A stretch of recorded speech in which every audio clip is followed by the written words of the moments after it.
Excellent. Welcome to the regular City Council meeting Tuesday, February 6, 2024, 5 p.m. We are now in order. Madam City Clerk, please call the roll. Thank you. Councilmember Kaplan. Here. Mayor Pro Tem Talamontes. Here. Councilmember Valenzuela. Here. Vice Mayor Maple. Here. Councilmember Guerra. Here. Councilmember Jennings. Here. Councilmember Vang will be absent this evening, and Mayor Steinberg will join us momentarily. Thank you. We will start this evening with a special presentation by Councilmember Kaplan. Oh, I'm so sorry. Please forget. You can tell this is my first meeting. So, Councilmember Valenzuela, will you please lead us in the land acknowledgement and pledge allegiance? All right, please rise if you are able for the opening acknowledgement in honor of Sacramento's indigenous people and tribal lands. To the original people of this land, the Nisenan people, the Southern Maidu, Valley and Plains Miwok, Patwin Wintun peoples, and the people of the Wilton Rancheria, Sacramento's only federally recognized tribe.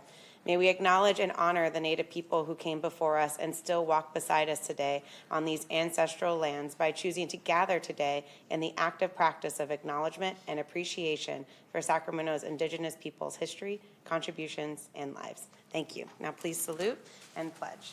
I pledge allegiance to the flag of the United States of America and to the republic for which it stands, one nation, under God, indivisible, with liberty and justice for all. Thank you. Thank you. And now, for our first item, we will begin with a special presentation by Councilmember Kaplan. Thank you, Vice Mayor, and you look good in that seat. Just saying. I am truly honored and would like to, because I don't want to make this speech while you're sitting in the audience. I need to bring y'all front stage. So if Tino, Antonio, and Brett can come up, and also I think one of our fire captains is going to be joining them. So, and I do want to say one other individual, David Jameson, was unable to join us tonight. But Tino, Antonio, we're here to honor you for saving the life of your colleague.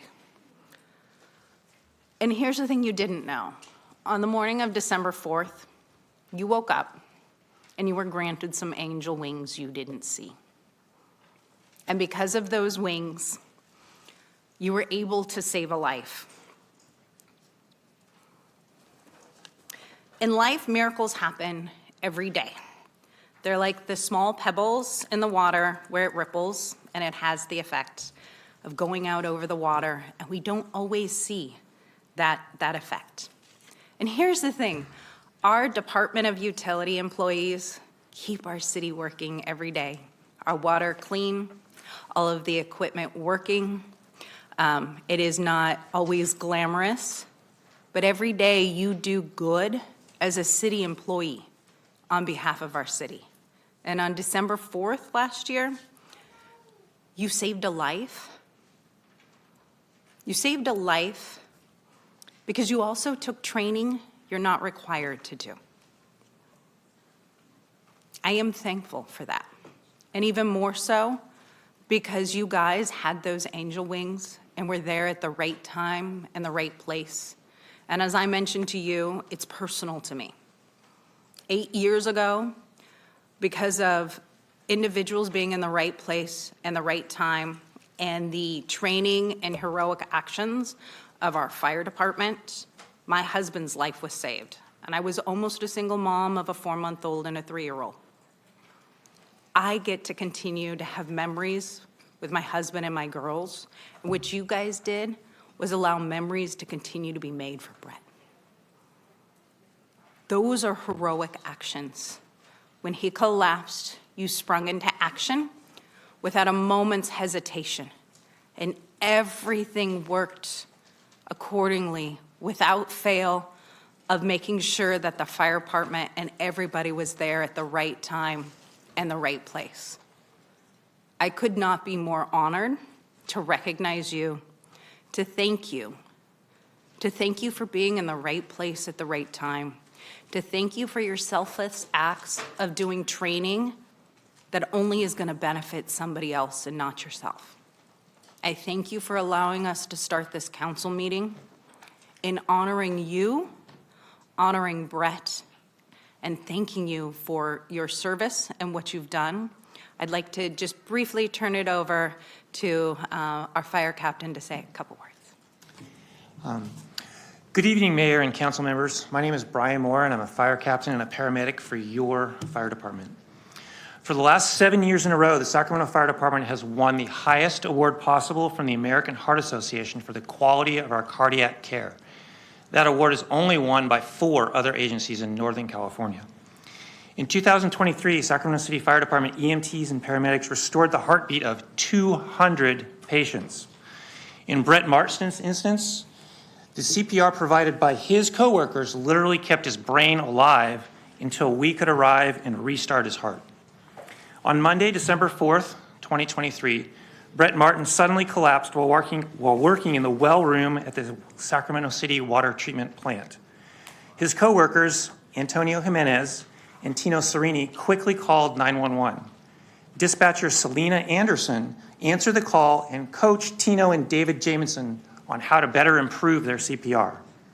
Fire Engine 14 and Medic 256 arrived 5 minutes later. Engine 14 that day was staffed by Fire Captain Paramedic Brandon Gobb, Engineer EMT Zeki Iskan, Firefighter Paramedic Ian Myers, and Firefighter EMT Julie Vang. She is Councilmember Vang's sister. Medic 256 was staffed that day by Firefighter Paramedic Philip Smith and Firefighter EMT Nicholas Snyder. Firefighters took over CPR, provided continuous chest compressions, and mechanically breathed for the patient. It took 4 shocks, 5 doses of 2 separate medications, and several minutes for Mr. Martin's heart to begin pumping blood. Although his heart had been restarted, Mr. Martin was still critically ill. The crew from Engine 14 piled into the back of Medic 256 in order to continue care while on the way to the emergency room at Mercy General Hospital. En route to the ER, Mr. Martin slowly began to improve. By the time we wheeled the gurney into the emergency room, he was talking. After 4 days of treatment at the hospital, Mr. Martin got to go home to his wife. This is just one example of how we, the members of the Sacramento Fire Department, demonstrate our honor, courage, and devotion to the citizens of Sacramento. And so I think that Any deserves a questions? round of applause. Oh, wow.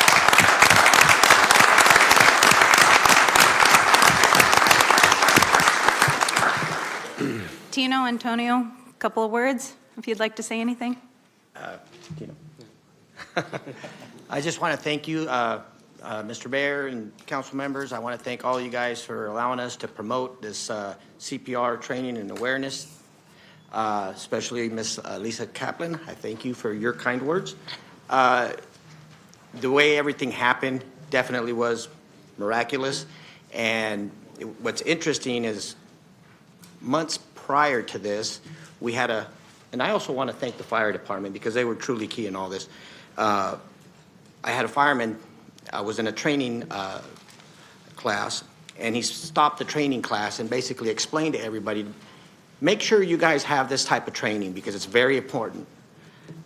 You may be the only thing that keeps your friend, your mother, your daughter alive.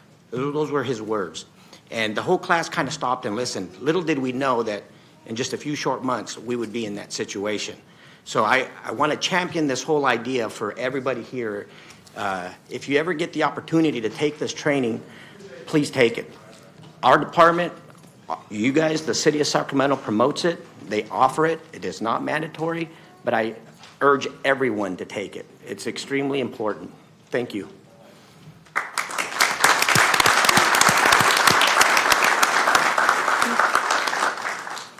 Ryder. Or you can just be, your presence is enough. The thanks have been received. So I have a couple of resolutions that I would like to present to you. If we can come up and take a picture down below, we'll move kind of to the side so you guys can come in.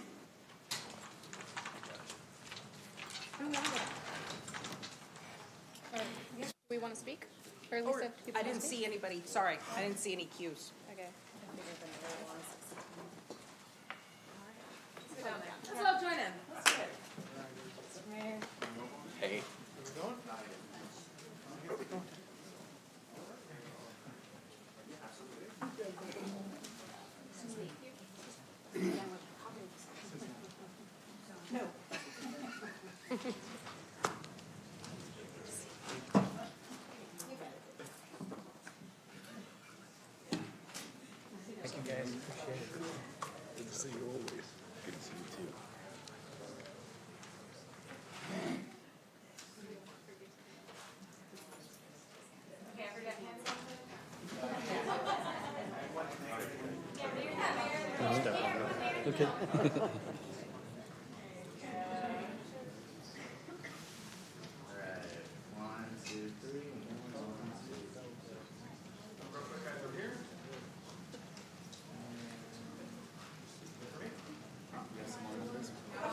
Good, how you doing?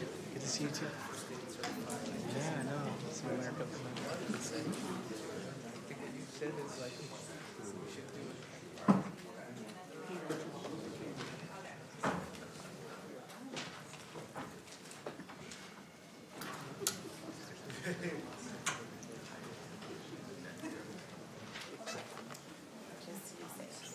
Yeah, I went on my tour with that guy when they took me up there. He was so sweet.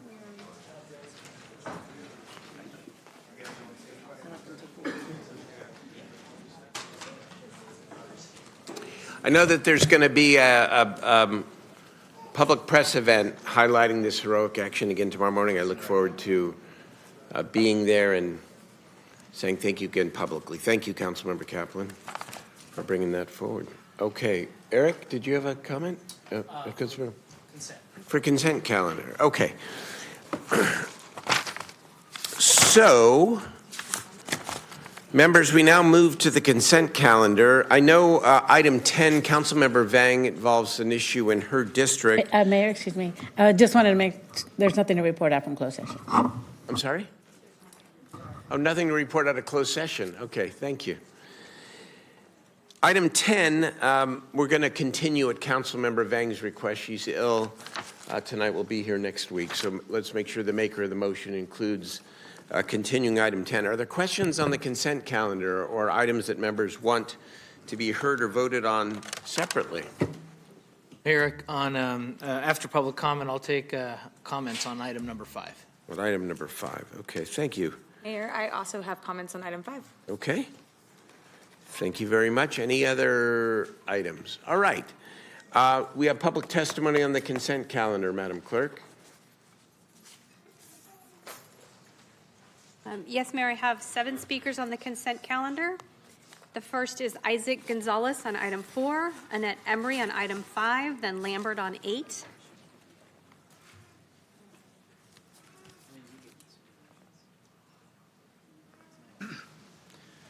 Good evening, Mr. Mayor, City Council. My name is Isaac Gonzalez. I'm the founder of Slow Down Sacramento, an organization committed to ensuring the safety of all road users by promoting safer driving habits through advocating for improved road designs. Firstly, I want to express our strong support for the consent agenda item tonight to lower speed limits on 3 critical corridors known for speeding issues. This decision is a positive step toward enhancing road safety and protecting our community's most vulnerable members, including pedestrians, cyclists, and others who share our streets. However, while lowering speed limits is a move in the right direction, it is but one piece of the puzzle in our quest to eliminate dangerous driving behaviors. To truly transform our streets into safer spaces, we must also focus on making structural changes to the built environment. This includes lane reduction, widths, implementing cost-effective quick-build solutions, principles of tactical urbanism, which have proven effective in calming traffic and reducing accidents without the need for extensive budgets or prolonged project timelines. We advocate for the adoption of a citywide policy that empowers our engineers to utilize these innovative tools to their efforts. to design safe streets. Such a policy would enable us to respond more swiftly to safety concerns rather than being constrained by the lengthy process required for securing multi-million-dollar grants or launching decade-long projects. By combining immediate actions like speed limit reductions with strategic changes to our streetscapes, we can create an environment that naturally encourages safer driving behaviors. Let's not wait for another report of a preventable tragedy to take the next steps. We have the knowledge and the means to make a difference right now. What we need is the collective will to put these solutions into action. So thank you for your time on this critical matter, for considering the broader implications of road safety strategies. I hope that together we can build a more safer and inclusive Sacramento for everybody who calls it home. And I want to invite you all to my traffic safety forum coming up on March 2nd in Tahoe Park. Thank you. Thank you for your comments. Annette Emery, Lambert, then Ryan Masano.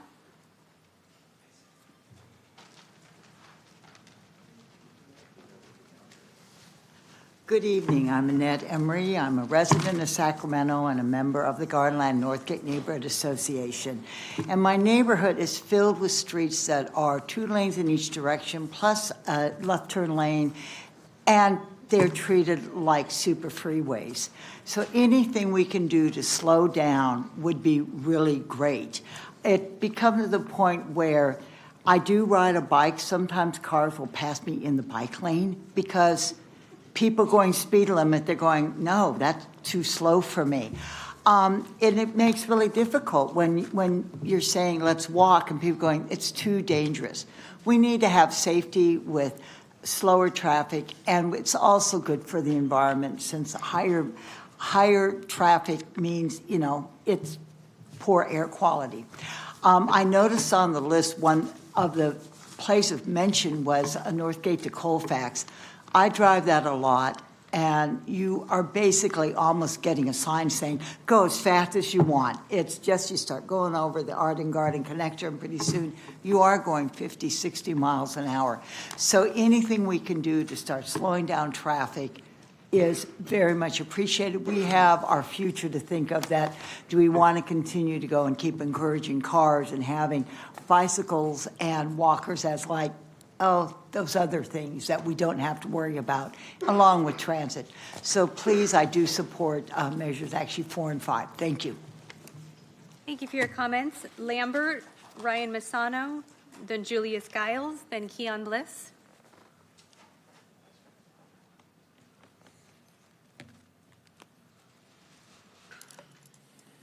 Put this up there. Go ahead and get started, then I can do Okay. that. I'm speaking on number 8. I would like to say that this is one department in the city manager's office that impresses me. You have to have integrity to impress me in City Hall. And Megan and also this department, Office of Arts and Culture, this is the example you should use for diversity, inclusion, and equity, because Megan, who I met at an event in District 2, and also I think her name is Melissa, they talked about diversity, inclusion, equity, and I challenged them. I said, I grew up in District 2. My roots go as deep as 1946 when my parents moved here, and I challenged them to help a group that I supported in District 2. And last year, they supported the Grant Drumline. They actually funded them, and they should fund them. They go all over the world, and they make Sacramento look well. How many groups can say that have no scandals? They have no scandals with them. They just went to Europe, no problems. Why? Because it's integrity. Now, this sign, this note up here, I know you'll be proud, Mayor, I hope, and the rest of you up there too. This shows integrity too. This is To the Bay and Back Cheesecakes being endorsed by the Better Business Bureau, saying that we had no complaints. That's a miracle to have no complaints in the food industry. Anything can go wrong. And there have been companies that have been funded that have had many complaints. And we've had tremendous difficulties receiving funding from the city manager's office. Pay attention to that.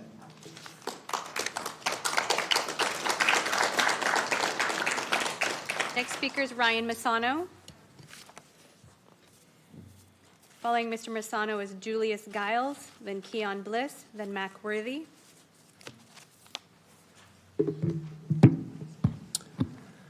Good evening. Ryan Misano of MisanoNews.com. I want to thank the courteous members of the audience, which is 90%. Even thankful for the hecklers, most paid, many brainwashed, who make sure videos of what I say get millions of views. On number 11, the behavior leader, that's 590,000 that's thrown down the toilet. You have massive crime problems. You have massive homeless problems. Wasting money on something that does not exist, the whole systemic racism, when there is absolutely no objective evidence that that exists, and if anyone disagrees, you can bring me proof of that, is a waste of our time and money. Those who love truth and virtue love what I say. Those who are corrupt and deceived hate what I say. Sacramento doesn't have a skin problem. Sacramento has a sin problem. If human rights and treating humans fairly is so important to you, then why do you hypocritically support Israel, whose first prime minister, David Ben-Gurion, supported the blowing up of the King David Hotel and the killing of 100 innocent people? Point of order. Excuse me, point of order. This is relating to items on consent, and the items he is speaking about is not on I consent. declare Mr. Misano out of order. Well, I am in order. His speaking is done. Thank you. I am Next in order. speaker. Next I'm not speaker. going anywhere. I have Next 49 speaker, you're seconds done. left. No, I'm not. I'm not going anywhere. Well, let's read the warning to the gentleman then. It's on the topic. I'm not going anywhere. Read You're the out of warning order. to the gentleman. You've been out of order as mayor of Sacramento for your entire term.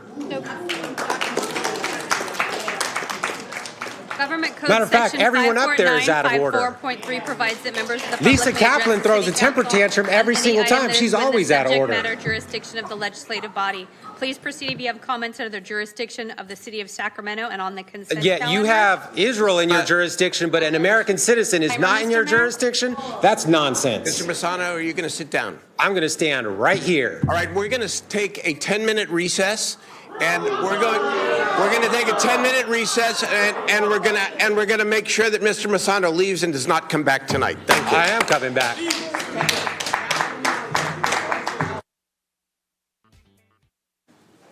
Council's back in session. Please call the next speaker.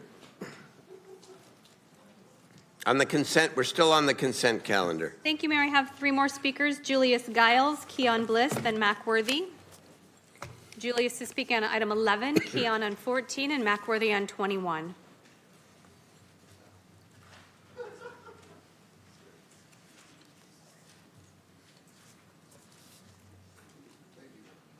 Oh, just one moment. Let me make sure your mic's on.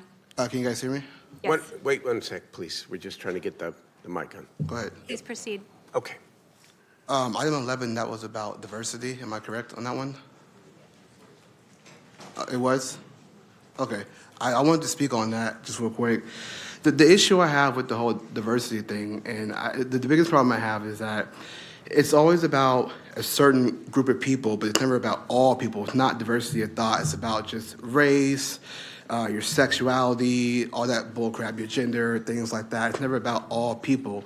So when we're trying to fund programs to help out underrepresented people, why not just help out all people and not just people based on race? Because that alone makes it racist. If you think that people are less than based on race, you guys laugh, but they're the ones calling you guys dumb. They think all you guys are dumb because you guys are black, your sexuality, all that kind of stuff. Plate to the council. You need to speak to the city council. Yeah, I'm just letting everybody know that you guys think that they're less than because of their race. I'm actually defending you guys because these people don't care about you. That's the problem. You guys sit there and look at us like we're peasants, but you guys work for us. We don't work for you. And you have to remember that. That's what I'm saying. You guys sit there with the smirk on your face like, oh, he's just talking. But you tell us every single day that we're less than because of our race, because of our sex, because of our sexuality. That's bullcrap. You guys work for us. You're supposed to do things to help us out. We're not here to put money in your pockets. You help the community out. Now we help out your community, your gated areas. We're not here to do that for you guys. And you guys should know that. We're your constituents. So don't treat us like we're less than based on race. That makes you guys racist. So that's all I want to say. Thank you. Thank you for your comments. Our next speaker is Keon Bliss, then Mac Worthy.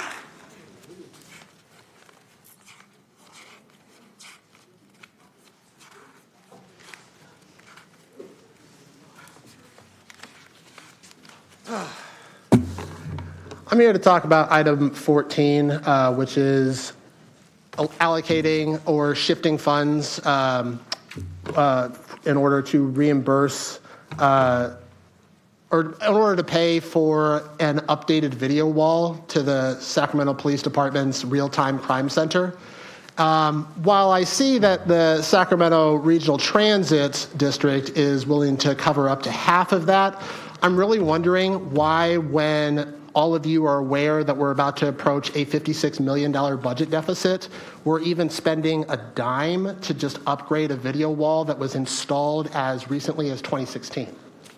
I don't know about the rest of you, about many of you, but TVs in most homes tend to last at least a decade, if not more. And I can only imagine the level of quality and longevity of government and institutional equipment that is purchased, not through regional, not through just regular commercial retailers, but through dedicated technology corporations or whatnot that specialize in this equipment. I'm really wondering why this is necessary, and also if it is any kind of expenditure that's coming out of a different budget, such as the capital improvements project, why isn't this going through the Budget and Audit Committee first for that committee to actually discuss the merits of that before bringing it up and putting it on the consent calendar? These are really quite important questions about process, which, as some people know, we are supposed to be a democracy. You are supposed to be working for us.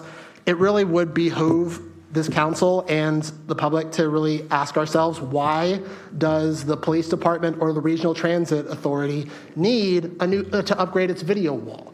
I didn't see any actual rationale for that other than, oh, we just need to keep up with the times. Well, it hasn't even been 10 years old, at least. Why are we spending $300,000 to upgrade it now during a budget deficit? Thank you for your comments. Your time is complete. Max Worthy is our final speaker on the consent calendar, and he's speaking on item 21. Good afternoon, people. We don't want another dime spent on no homeless, whatever, until we see an audit of where did all that money go. We want an audit. We want that audit from a private sector, not in-house audit. I can do it if you give me what the treasury deposit is coming. Then I ask you, was it feasible spending that coming? It's pitiful. The deficit that we are facing now, the city manager knew that. Were you using Silicon money and had to give it back and then become a deficit? Tell the people the truth. Audit the legal California citizen here and they talk about the money, Silicon Valley money. I was in that building for 28 years. That was created to have more money at local level. But what did they do with it? Why was Bank of America sued? Tell these people the truth instead of keep lying to them about the money. You are abusing the taxpayers' money because you don't have the ability to invest the money. I tried to get an idea in from a long-time associate of mine, a Bill Berger. Equity in your house, put it together with a broker from a bank and let the public accept it when the property is built. And everybody would be getting some money. No, you don't want to do that because independent equality is in that. You want them to depend on you where you run the whole house of government. What can a hoe do other than depend on the pimp? And that's what you all doing. Wake up, people. When you do stuff in the neighborhood, bring some people in from the private sector. Understand free enterprise. Free enterprise is the way this country is built, and it's going down the tube on bullshit. Don't make sense. Wake up.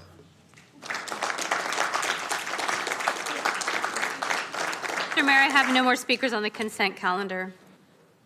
All right, thank you very much. I know we had two members who wanted to speak on items 5, and that is Councilmembers Guetta and Maple. Councilmember Guetta, I think you were first. Thank you very much, Mr. Mayor.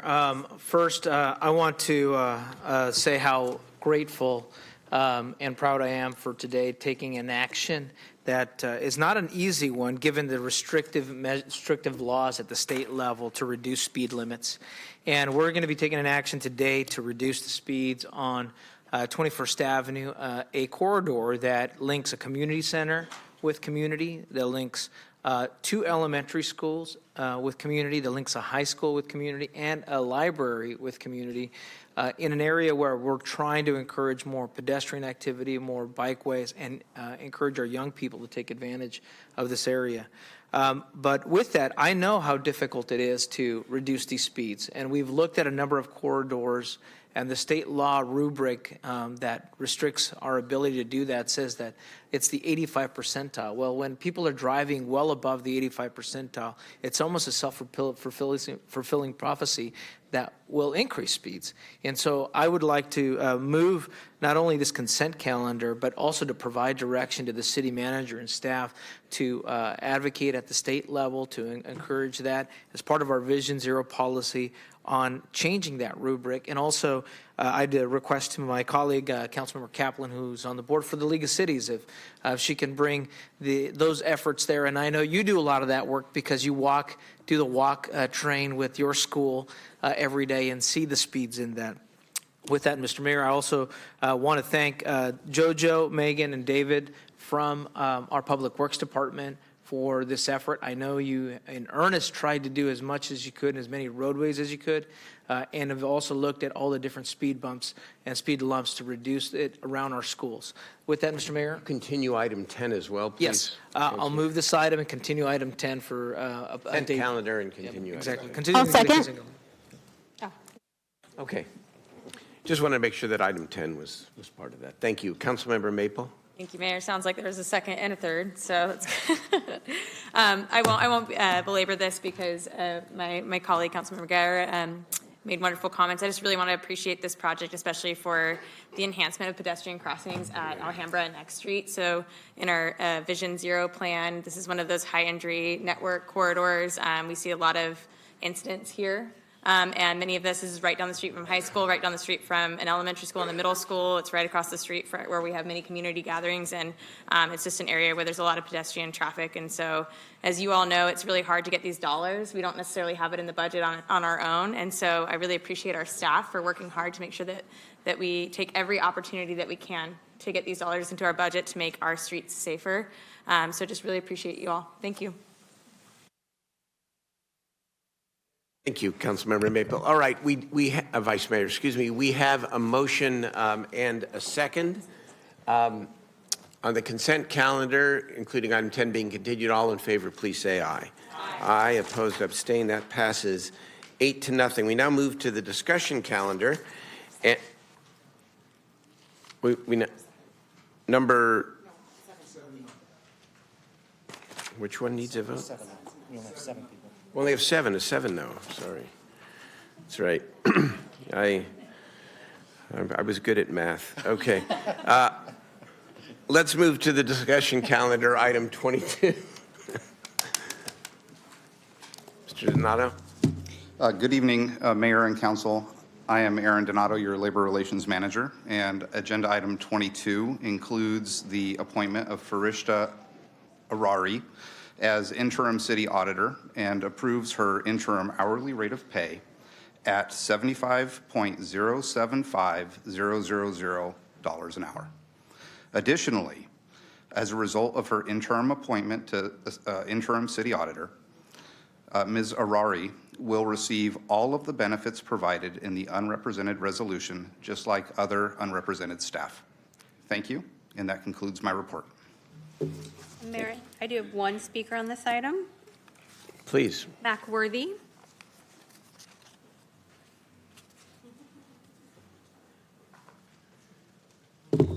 I don't know why we don't try to educate the public on what's going on here. The city charter is your problem. We want to see it open up. We want to know what is your agenda when those meetings and what was public comments at those meetings. Now, an audit, you don't have to pay that money to a person. You can get a firm outside, a CPA from the outside, and do the proper thing of the audit. Because there's strings tied to people on your payroll. Because just for instance, we heard the budget of the police department, but did nobody mention for towing, the police department gets a cut. Wake up, people. I'm not a dumb fool.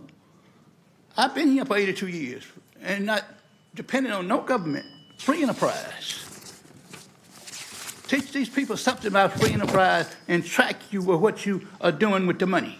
You are abusing the taxpayer's dollar. That's what you were doing. The audit, we had an audit on the arena. They told us about the employment. Where is those boys that could pass the urine test?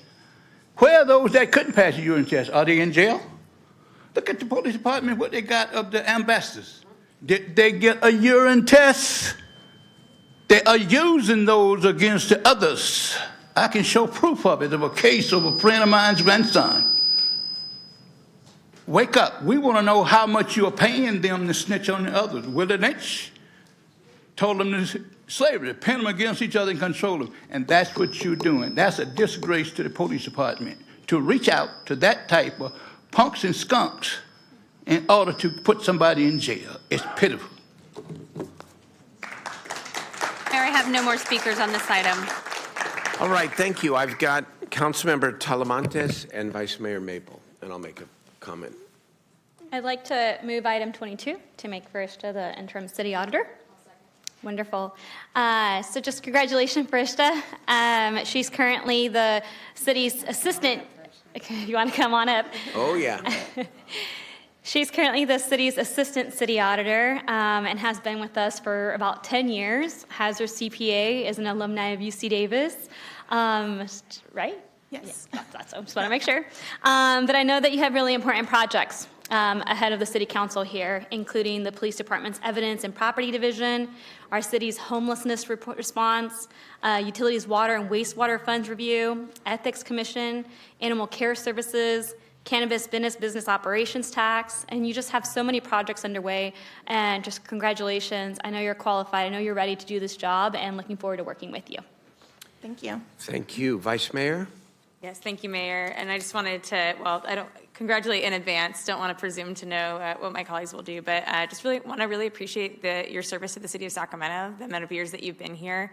And just want to state for the community, for the audience as well, how important it is that we have someone who's already in that department, who already knows what's going on with these various audits. As Councilmember Talamantes mentioned, there's many that are already underway, and these are really big, important audits that we need to help make policy decisions here at the city of Sacramento, and we need to make sure that we have someone who's already in, who understands how the process works.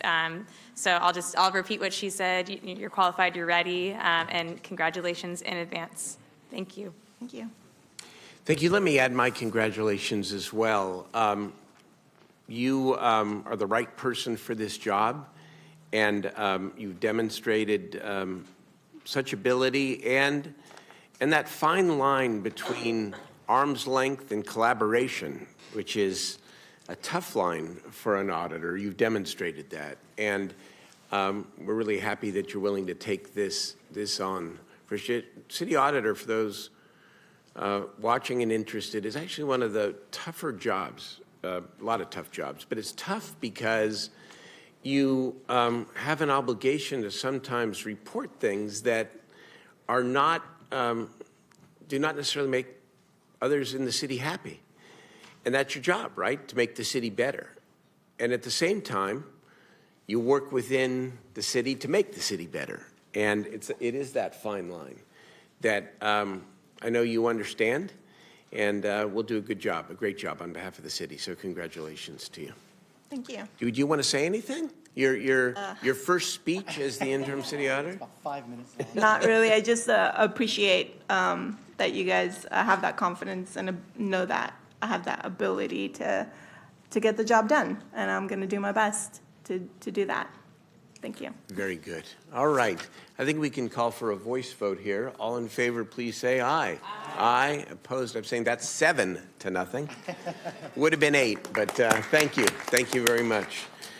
All right, members, that actually concludes the formal items on the agenda. I'm going to begin tonight, and it'll only take a few minutes, with council ideas and questions.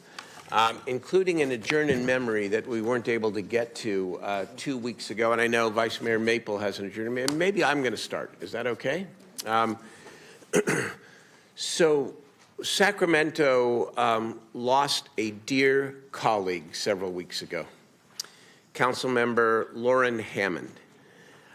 Lauren served on the city council for for, I believe, 12 years, 3 terms, worked 22 years in the California State Senate, had a number of very important public roles, both in the community and in formal service.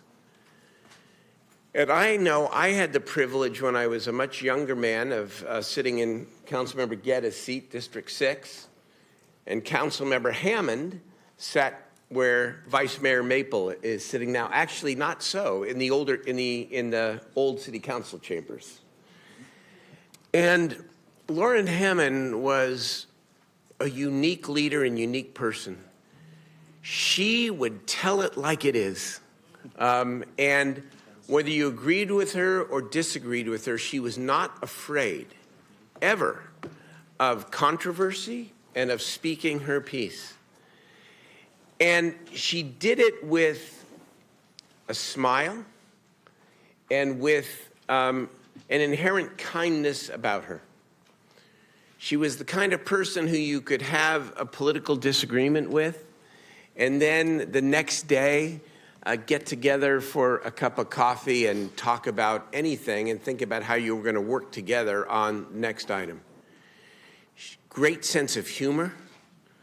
Loved this community so much. I mean, her work mentoring, and I know some of my colleagues will speak more directly to this, but her work mentoring young elected officials, especially young women, was unselfish and exemplary in the way she did it. And she died too early. She died suddenly.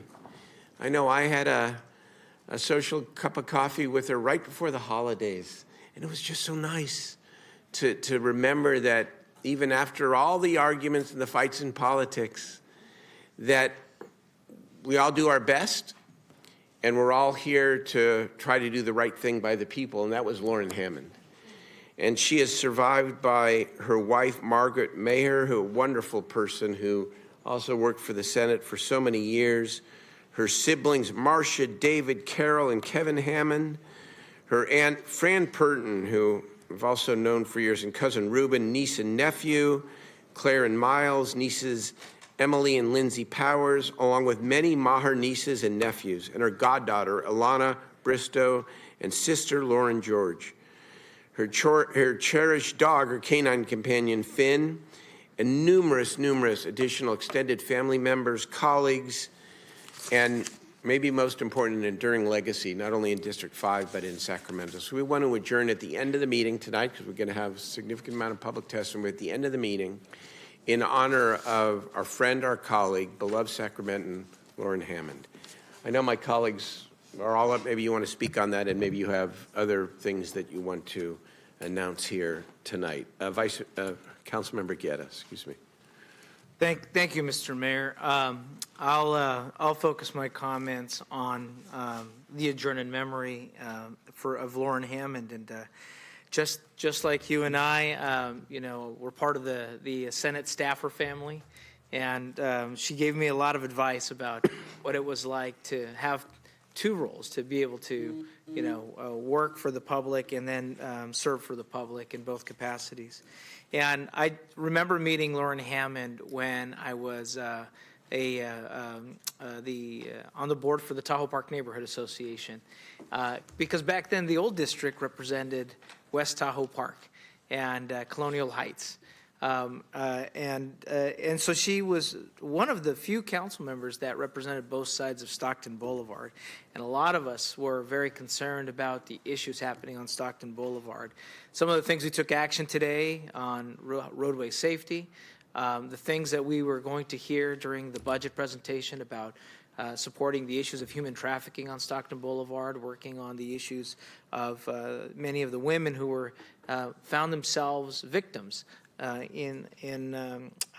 victims and survivors of human trafficking on the boulevard. And she, was always relentless, never let anyone, pull a fast one for her district and for her community. Even when, after her time on the council, I remember her immediate engagement on the Stockton Boulevard partnership. She left being a member, not only as a council member, but then as a community member, and actively engaged in everything part of that. To that point where, just a few days before she passed away, she and I had a conversation where she was talking about the need to address the mental health and substance abuse issues happening on the boulevard, and working jointly with businesses and actively. And also to say that, giving kudos and defending my staff in a tough situation, young staffers who are just into that. So I really appreciate her consistent engagement in all her career. I want to also recognize her work in the National Political Women's Caucus and her support for organizations like St. John's Center for Real Change that's in District 6. And finally, for those of you know that I'm a proud Sac State alum, she was one of the very few selected as the Distinguished Alumni recipients from Sacramento State. Very proud to have had her as someone that I worked collaboratively in the community with, but more so just being able to see her and be part of that revitalization of a community that had been left behind. And I think, Mr. Mayor, I don't know if you'll announce, but we will be at Sac State celebrating. There will be a celebration at her alma mater, and join you in the adjourned memory for our former colleague and council member, Lauren Hammond. Thank you. Councilmember Jennings. Thank you, Mayor. Lauren Hammond, a lot has been said about her. And for me, just her being the first African-American elected to the city of Sacramento City Council lets you know a lot about her. She wasn't afraid of the moment. She was a pioneer. She was a servant leader. She was someone, as has already been mentioned, who stepped up and was not going to take any prisoners once she knew that she was right about whatever she was going to talk about. I'll tell you a quick story about her and I and our relationship. I think I was older than Lauren. I'm pretty certain I was, so I should have been the big brother. But Lauren treated me like I was a little brother. There was a situation in her district, which I happened to start representing with the redistricting, where the city water treatment plant started smelling. And she had had enough of it. And so she called me and says, I've already called you once and told you you need to do something about this. And I can smell this every single night, and it's affecting my ability to sleep. And so you need to do something about that. And so I worked and I worked and I worked, and it wasn't enough. I wasn't able to get enough done. She says, all right, I'm going to help you, but I'm going to tell you one time how to get this done. I'm going to show you how to do it, and after that, you're going to be on your own, because I'm not going to come back and do this again. And she did. She came and she taught me how to work within the system, how to get the thing done. She taught me all of her experience and showed me how to work in order to make sure that smell went away. And we were able to do that together. And it was something that I'll remember as long as I serve, is that sometimes you have to just shut up and let a true leader show you the way. Lauren Hammond was one of those true leaders that showed people the way, people like myself, who may have a big ego, but didn't know what I didn't know. But now I know. Thank you, Mayor. Thank you very much, Councilmember Jennings. Mayor Pro Tem Talamantes. Lauren was fierce. She was funny. She was smart and intelligent, full of truths, even if you don't want to hear them. Loved Sacramento. Loved mentoring women like me and many of us sitting up here tonight. She gave us words of encouragement. She kept us going when things get tough. She was always a phone call away. She was a hero. And my goal is to be like Lauren Hammond. She will be missed, and looking forward to honoring her life on Friday. Thank you so much, Mayor Pro Tem. Councilmember Kaplan. Thank you, Mayor. I think, colleagues, each of you have a story of Lauren, but in reality, what the similarities is Lauren was unapologetically Lauren. There was, she was okay with who she was, what she believed in, and what she stood for. I can tell you, as a young school board member in the 2000s, still in my 20s, and she was still on this city council, I had the opportunity to meet her, and I still remember that. She scared me. Lauren knew how to set you on the right path. She was never mean about it, but like you said, Councilmember Jennings, you better listen, because she was going to tell you once, and you better follow that path. And if you messed up, you better be coming and saying why you messed up, very detailed, And I do remember that toughness, smart, and she was a champion for women, whether she agreed with you or not. And that was something that somewhat set her above the rest, is she didn't have to agree with your politics. She didn't have to agree where you stood on things, but she always recentered, and especially amongst women, said, you are in a safe space to be who you are. And that is something she gave to many of us and generation of women, of being okay with who we are and not being apologetic about that. And that is a true gift that Lauren gave to many of us who have followed behind her. Thank you. Thank you. Vice Mayor. Thank you, Mayor. And just really want to echo everything that's been said here. And I had the opportunity to meet Lauren after her time in serving on the council and in politics. And it was just so shocking, but I remember the day I got the text, and, unironically, it was a group text of a bunch of women. And we're all like, what? How is this possible? And every single person on that chain had a story, at least one, of a way that she had helped, had guided, sometimes had put us in our place. And that was who she was. I think, and one thing that comes to mind for me is, she really didn't know me much at all. And something had happened in my life, and she called me out of the blue and just said, how can I help you? What can I do? And I was just like, what? And she did. And she stepped up and did what she said she was going to do. And we formed a friendship after that. And I just really am going to miss her. And I think that's true of a lot of people in this town. And I look forward to honoring her as well on Friday. If I keep it together, I also have an adjourned memory for Marshall Dean. So it's my honor today, and I believe that we might be joined, if they're here, with members of his family, his sisters Helen and Dawn. Marshall Dean was a hugely influential artist in our community. He was a Sacramento native that grew up in Oak Park and attended Sac High and went on to study art and photography at Chico State. After graduating from college, Marshall traveled the nation and grew his artistic journey, visiting New York, Oakland, Los Angeles, and other places, and brought his experiences home to Sacramento as the co-founder of Kumba Collective Art Gallery. In addition, Marshall exhibited his art across the community, including at Sojourner Truth African Heritage Museum, the Brick House Gallery, the African Marketplace, Phantom Galleries, and more. Marshall was especially recognized for his groundbreaking Mud Cloth Madness installation that was exhibited at the Crocker, in which he gathered local and regional Black artists to create works inspired by mudcloth and used as an opportunity to educate people about the history, culture, and traditions embedded in that material.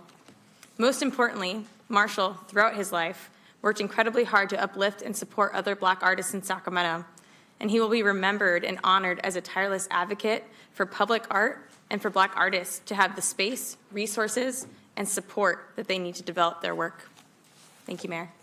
Thank you. We'll make sure that we adjourn in Marshall Dean's memory, in addition to our colleague, Councilmember Lauren Hammond. All right, that is council ideas and questions. We now get to public testimony on items not on the agenda. And I want to explain to everyone who is here tonight how I intend, as the presiding officer, to proceed with this discussion. 2 weeks ago, as you know, we had almost 80 speakers on the question of a ceasefire resolution at the city of Sacramento.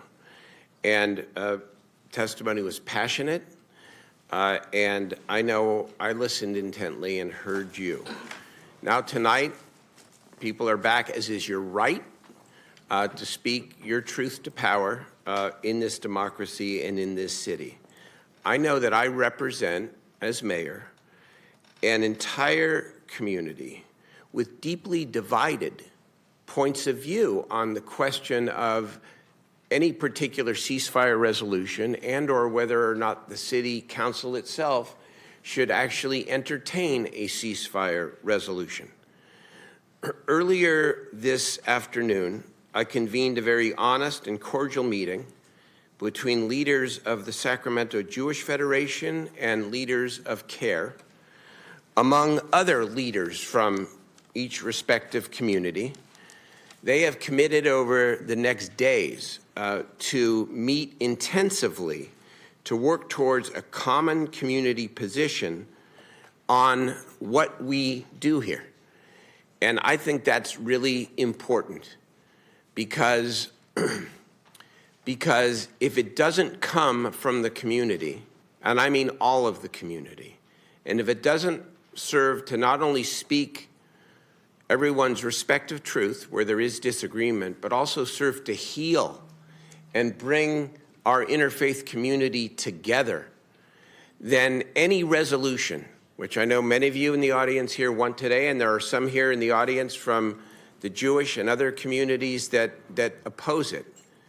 If the community does not work together to recommend to us how we might move forward together in a way that is healing, as I've expressed in writing many times, I share many of the sentiments that the people from the Muslim American, Palestinian American communities have expressed. But if it doesn't bring our communities and people together in some way, I worry and fear that it is going to be more divisive and inflame tensions. That's just my position.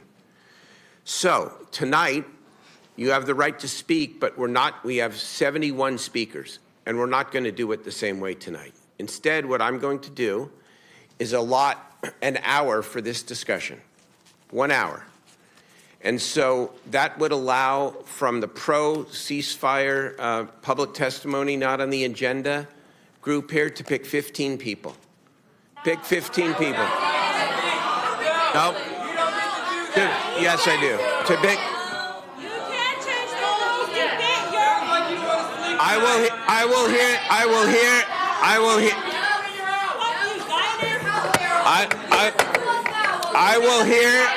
I will hear the first 15 people, and then we'll hear 15 people from the other side, and then we will adjourn. Call the first speaker, please. Call the first speaker. Can you turn on the mics? Excuse me, you have not been called. Sit down. I know. But I had a question. Here is your choice. If you want to continue shouting, we're going to ask you to leave. Read the warning. Do you please. want to continue shouting? Read the warning. Please do not disrupt the orderly conduct of these Ma'am, you need to sit down. You want order. Do you want order? You're now in violation of Chapter 5 of the Council Rules of Procedure. If you continue, you'll be directed to leave the meeting. No. Ask. You need to sit down, I'm ma'am. asking. You're not the presiding officer. Thank you for whatever you're trying to do, but please sit down. I understand. Please sit down. Thank you. All right, call the first speaker. We will hear from 15 people.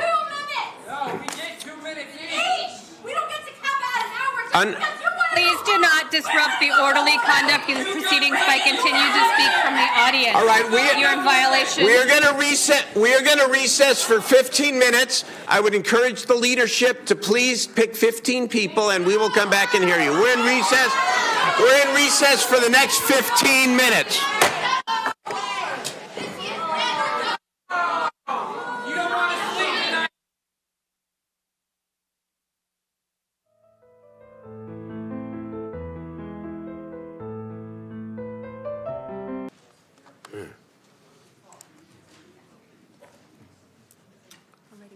All right, thank you. We are back in session after a brief recess. I think that it might be a good idea that we start with the public comments not on the agenda from some of the other issues and speakers representing some other issues tonight. I know that there are some people from North Sacramento who want to talk about Del Paso Heights. Okay, so why don't you line up? Okay, we're going to do it a little differently here tonight. How many are you? 5, I think. 5. Excuse me, Mr. Davis. You're going to have to sit down, Mr. Davis. So we're discriminating against people who aren't part of that group and aren't 15. I'm not a group, we're just all from the same community, different issues, and not to. Let him go. Hey, just let him go. Sit down, please. Sit down. He's saying something else. I know. I'm just telling Kevin, please, bro, sit down. Let it go. Thank you. Take your time, please. Yes. Say your name, please, for the record, everybody. Thank you. This is a lawsuit in the future. Don't discriminate your public comment. Don't fucking shush me.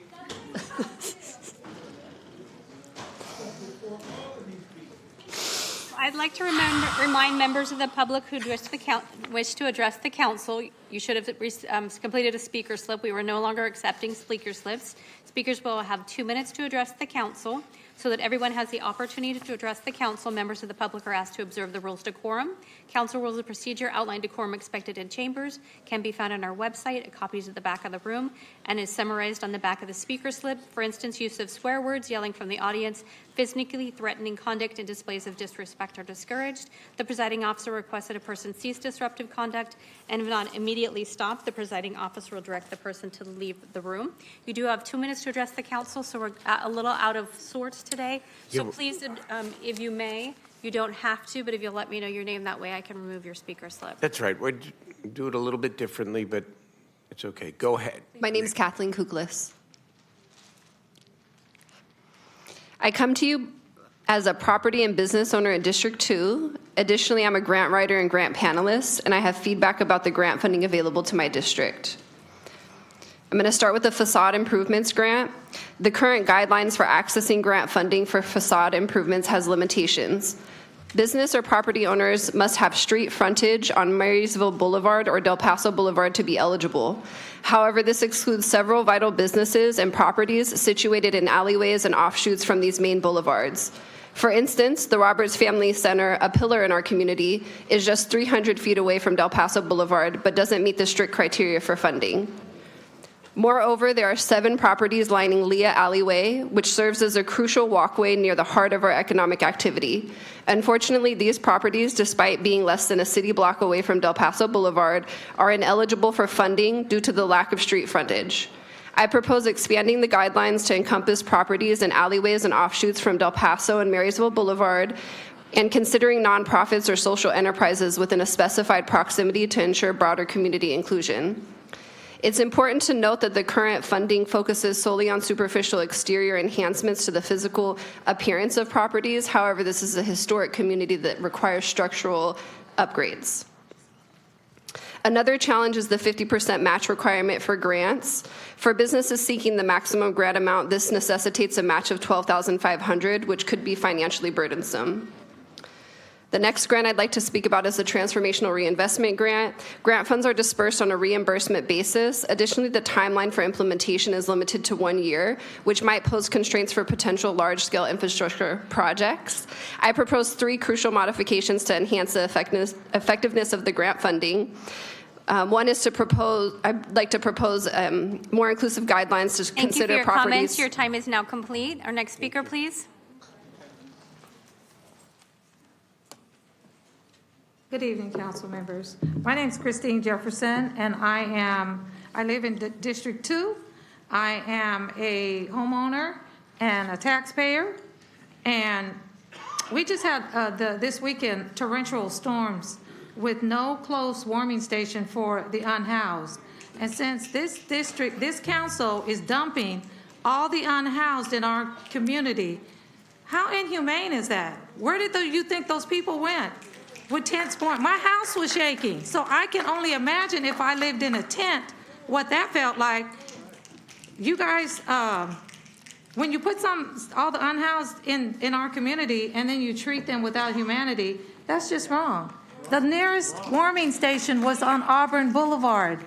I talked to a homeless woman today, and Katie, I'm really upset with you right now for thinking that it was okay to take 66 positions from the new housing, the new tiny homes over here off Roseville Road in our community. You guys have put so many unhoused in our community. We should have had first dibs on that, not your community, because you wanted your park back. Well, guess what? We want our parkway back. We have cars and drugs, and our kids can't even there. One of my friends just got bit by a dog trying to walk on the bike trail the other day. I'm sure that doesn't happen in any of your communities. It's just wrong. It's wrong. And this homeless lady that I was talking, unhoused lady that I was talking to today, she said she's on every list there is. She has yet to be offered a house over there off of Roseville Road. How does District 4 get all the positions free first and we get nothing? We have a lot of women. Thank you for your comments. Your time is complete. Next speaker, Hold on please. 1 second. I just want to say that was not Councilmember Valenzuela's decision. I just want to say that publicly. No, it was not her decision. Okay? Next speaker. Next speaker, please. Go ahead.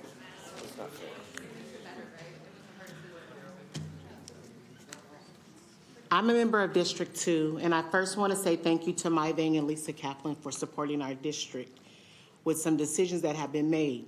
I'm so hurt and I'm really appalled from Katie Valenzuela, Katie Maple, Eric Guerra, Rick Jennings, and Karina Talamontes. I thought you guys were our friends, and I thought you guys supported D2. But it's a lot of smiles today, but we got a lot of tears in our community. It's so unfortunate that people have been peeling their nose in our business just to hurt us and not to help us. We're human, we have dignity, we have morals and values. We're taxpayers, but this campaign has been very brutal to us. That anybody feeling any type of sorrow for us has been nothing but hurt. From the homeless camps to we can't even get the basic necessities agreed by City Council for District 2.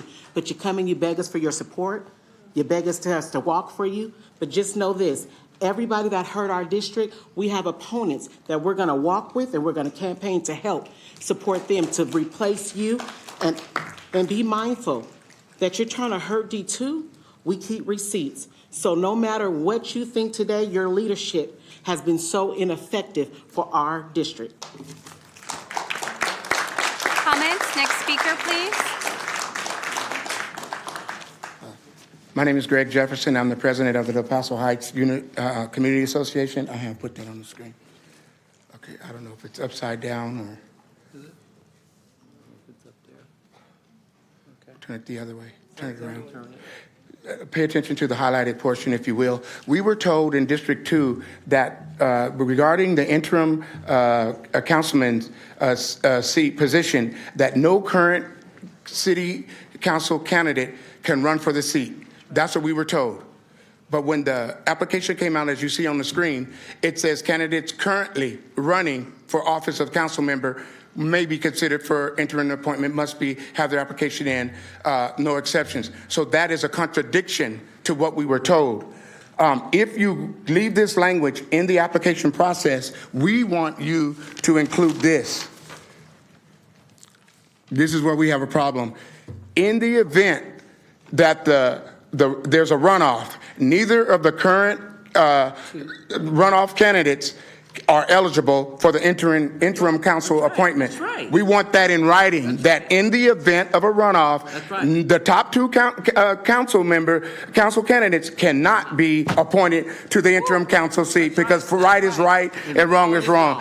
I got 40 seconds left. We asked the mayor to unfreeze the District 2 staff's from their positions right now so that they can carry on the work of the district while the rest of this is worked out. Having them only able to answer the phones is no benefit to us, the constituents. We need you to unfreeze their ability to do more than just answer phones. Finally, as Kelly said, any council member up here that continues to vote against the interests of District 2, we are taking notes and we are keeping receipts. And when your seat comes up, we are going to support whatever council candidate is against you. Thank you for your comments. Your time is complete. Thank you for your comments. Your time is complete. Please take your seat. Please take your seat. No, Mr. Worthy, no. I asked for the no, sit down. I asked for the I filled out a slip to. No, you will speak in a few minutes. I'll call you in a few minutes, not right now. Thank you. Not your time. No, sir. But Organizing the meeting. Thank you. Not saying Mr. Bliss. No, this is we wanted to hear from the folks of North Sacramento. Now I want to hear, now we're going to go to the next part of the hearing here. We're going to, on which issue, ma'am? Pardon? On which issue? Matters not on the agenda. I understand. Well, I'm sorry, but you're going to have to wait. We're going to call you. We're going to call you, but you have to wait. That's all. You have to wait. We are now going to proceed, as I had suggested earlier, with up to 1 hour for.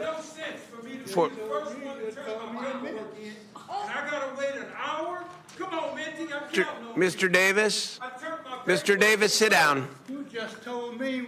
Sit down, Mr. Worthy. Sit down, please. You have plenty of opportunity to speak. Now, here's what we're going to do. Those who are here to speak in favor of ceasefire resolution, there's a list now, thank you, of 15 people who we're going to call up to testify, and then we're going to have 10 people who are against the resolution and coming up to testify, maximum of 2 minutes apiece. And let us begin.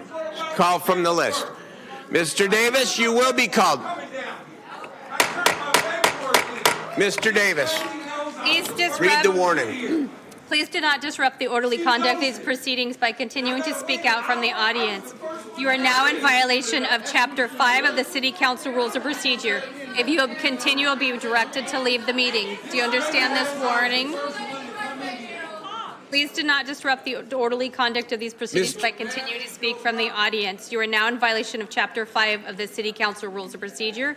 If you continue, you'll be directed to leave the meeting. Mr. Davis and Mr. Worthy, are you going to sit down now, or are we going to ask you to leave? We are going to recess now for 10 minutes. I want Mr. Davis and Mr. Worthy out of the chambers. 10 minutes. We're going to keep going.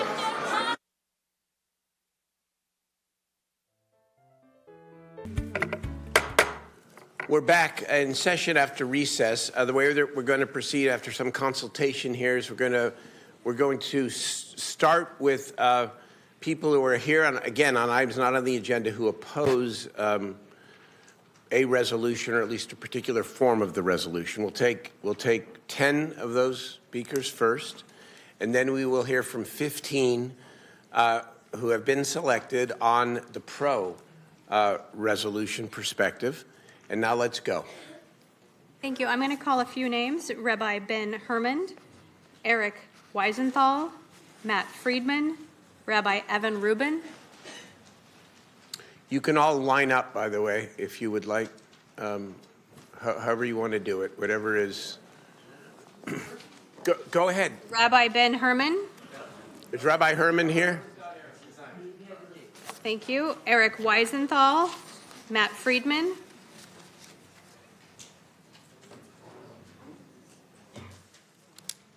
Please proceed. Good evening, Mr. Mayor and City Council members. Thank you for the opportunity to speak. My name is Eric Wiesenthal. My family and I have lived in Sacramento for 30 years. I want to recognize the efforts by Mayor Steinberg to walk a very fine line concerning the range of issues on the Israel-Gaza war. Many of our communities have experienced direct and indirect impacts of this war. Like many people, I'm horrified by the events of October 7th and very angry and frustrated by the actions of the Netanyahu regime. I applaud the mayor's work to promote direct and honest communication involving all of our concerned groups and individuals. Unfortunately, this has been a thankless task. We also have seen actions to harass at least 2 council members outside their homes and accusations that the mayor is condoning and supporting genocide. These actions, in part, can have the effect of undermining the long-time communication and community-building efforts that are the hallmarks of Sacramento's civic life. Moving forward, I urge all groups to continue expressing their concerns about this tragic situation, but not at the expense of much-needed connection with one another and our efforts to move forward as a city. Thank you. Thank you for your comments. Matt Friedman is our next speaker.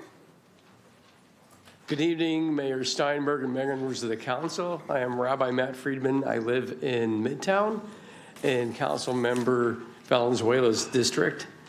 And this is a very difficult situation. On October 7th, Yael Leibashur, a friend of my daughter's, was killed by the Hamas terrorists. At the same time, we've all seen the news reports regarding what's happened in Gaza, and we all feel very deep sadness over all the deaths in Gaza, as well as those that have taken place in Israel. I wonder really if a resolution is going to help us here in Sacramento. Yes, we want to express our thoughts, but truthfully what we need to do is begin to work to heal this community that has become deeply divided.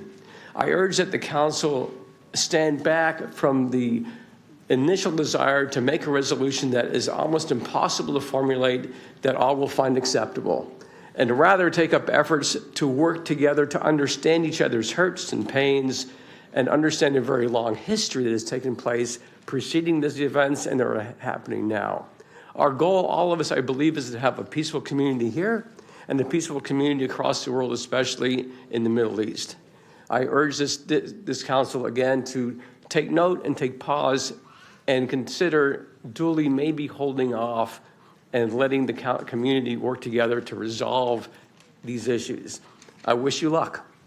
Thank you, Rabbi. Thank you for your comments. Rabbi Evan Rubin, then Marianne Leaf. Good evening, Mr. Mayor and members of the council. I'm Rabbi Evan Rubin, and I am the current president of the Sacramento Board of Rabbis. As any of us on both sides of this issue can say, I am personally affected by the events of October 7th and beyond.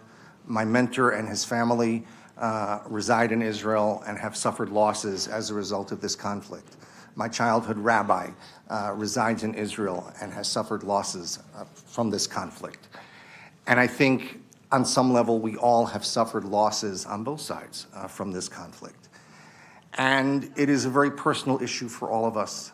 And I want to acknowledge the words of my predecessor, Rabbi Matt Friedman, in saying that this resolution and its construction, it's a very slippery slope, and I can appreciate why, no matter what the council does, it is guaranteed to induce anger from one side, if not both, by trying to produce a resolution that will solve everybody's needs. I commend Mayor Steinberg for his effort to begin and to instill the idea of conversation between our communities. I was part of the meeting that Mayor Steinberg mentioned earlier, and I intend to be a part of the continuing conversation along with the mayor and along with my colleagues on both sides. That, for me, is the biggest issue that we need to resolve, is our abilities to talk with each other, not shout at each other, not scream at each other, but indeed talk to each other about what is truly the issue at hand, which is healing both of our communities. Thank you. Thank you for your comments. Next speaker is Marianne Leaf, then Jason Weiner. Dear City Council members, Mayor Steinberg, my name is Marianne Leff. Thank you for making the time to hear diverse voices from our community. I stand here this evening representing the Jewish Federation of the Sacramento region, where I am currently the co-president. We come to you to support our elected officials who have been subjected to hateful speech and threatening actions and protests, even occurring at the homes of our mayor and Jewish member of the City Council. This is unacceptable. In response to the conflict between Israel and Hamas, the escalation of such tactics fuels both anti-Semitic and Islamophobic rhetoric, and we condemn and denounce this kind of free speech. Active diplomatic dialogue is occurring as we speak in the Middle East, including a ceasefire proposal offered by Israel, the United States, facilitated by Qatar, as reported in the New York Times and other major media outlets this week. We here in Sacramento are best served by engaging in constructive, respectful discourse with empathy and a commitment to peace. We are not served by resolutions that become divisive as we disagree and argue on the purpose and the language. The Sacramento Jewish Federation is dedicated to creating a community where diversity is celebrated and every individual feels safe and respected. Join us in rejecting hate speech and let us work together towards a more inclusive and understanding society. Thank you. Thank you for your comments. Jason Weiner, then Rabbi Garth Silberstein. Good evening. Thank you to Mayor Steinberg and council members. My name is Jason Weiner. I'm the chair of the Jewish Community Relations Council, a volunteer community relations organization that represents and supports members of our Jewish community and builds relationships in and uplifts the larger community in the Sacramento region. Today, I want to extend our gratitude to Mayor Steinberg for his leadership in promoting dialogue, mutual understanding, and interfaith connections in our community. While there are real and important differences between different parts of our community about the war between Israel and Hamas and what the city should do in response, we all must recognize each other's humanity and the very real pain felt by many Sacramentans. I also join Marion in saying that it's important to speak up and condemn the hate speech and threatening actions that have been directed at Mayor Steinberg and Councilmember Kaplan over just the past week and a half. Signs equating Jewish political leaders as KKK members and Nazis and disruptive demonstrations in the middle of the night at their family homes should be unacceptable in our community. This escalation of hostility, especially in light of the extreme rise of anti-Semitic and Islamophobic hate, is both alarming and harmful. I am committed, as a leader of my community and someone who's been involved in interfaith dialogue and relationship building in Sacramento for more than a decade, to trying to find common ground in our shared humanity, to building one-on-one relationships with others, and to supporting each other through hard times. I look forward to more opportunities to do so. Thank you. Thank you for your comments. Rabbi Garth Silberstein. My name is Garth Silberstein. I am a past president of the Sacramento Board of Rabbis, and I have lived in this area, the Sacramento area, since I was born, on and off. And I want to thank all of the council members for all of the amazing work you do to try to help this community grow and thrive. And I'm sorry that this issue, which is not part of your mandate and that you have no power to actually impact, is taking time away from the very important work that you should be doing here at home and that you would otherwise be doing. And I'm very sorry for the council members who've been targeted by demonstrations at your home. I think it's outrageous. And I just want to urge the council to leave international politics to bodies that actually have some power to affect those issues and use your time for what you actually can make an impact on here at home. Thank you. Thank you for your comments. I'll turn to the folks at resolution supporting a ceasefire. I'll call off the first few names.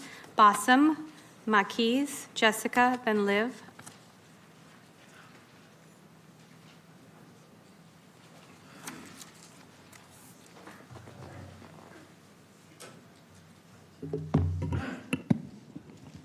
Good evening, Mayor, City Manager, and council members.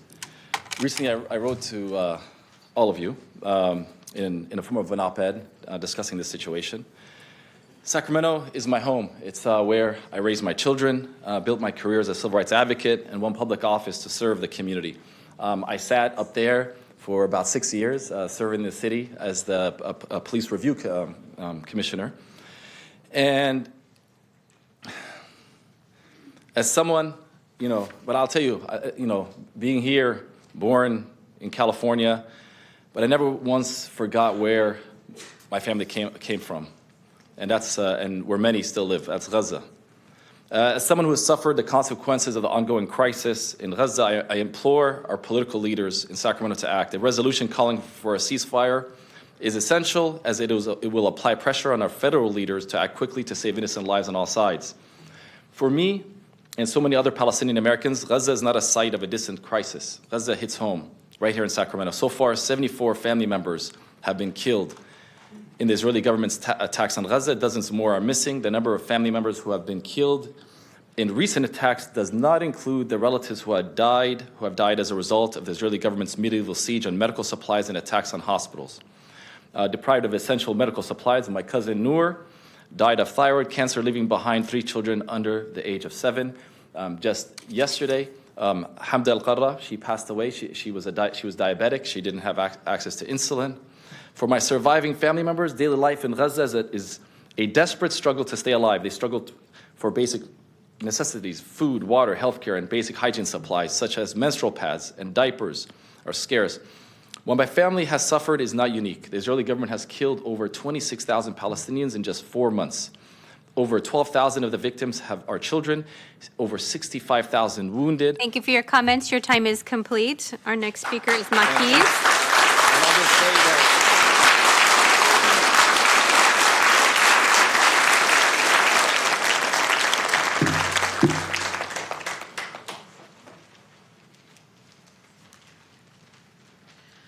Good evening. I stand before you today with a shared concern from our community's well-being. Our mayor expressed intention to call a ceasefire a few months ago. Myself, along with others, met with the mayor on numerous occasions in which he stated that even if those within his community didn't agree, he would do the right thing and call for a ceasefire. He mentioned that that was important to healing our community. However, the recent shift after objections from some within the Jewish community raises questions.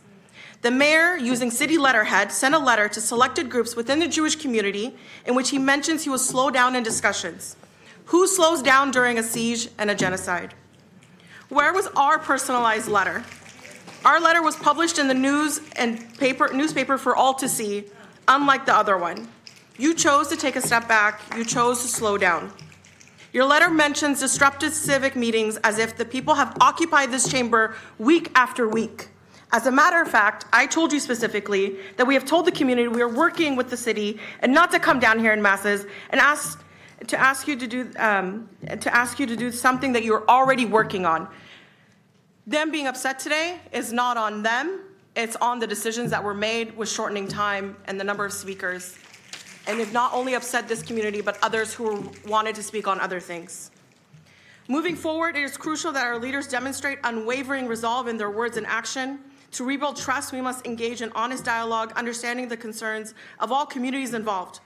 We have remained authentic, but with the last round of edits done on that resolution, you just know that that will be something we won't support. And to bring that specific resolution up for vote will never unite this community when one side does not feel it is fair. It is going to cause a further divide. I urge you to revisit the resolution proposed by City Council members Katie Valenzuela and Mai Vang. Thank you. Your comments?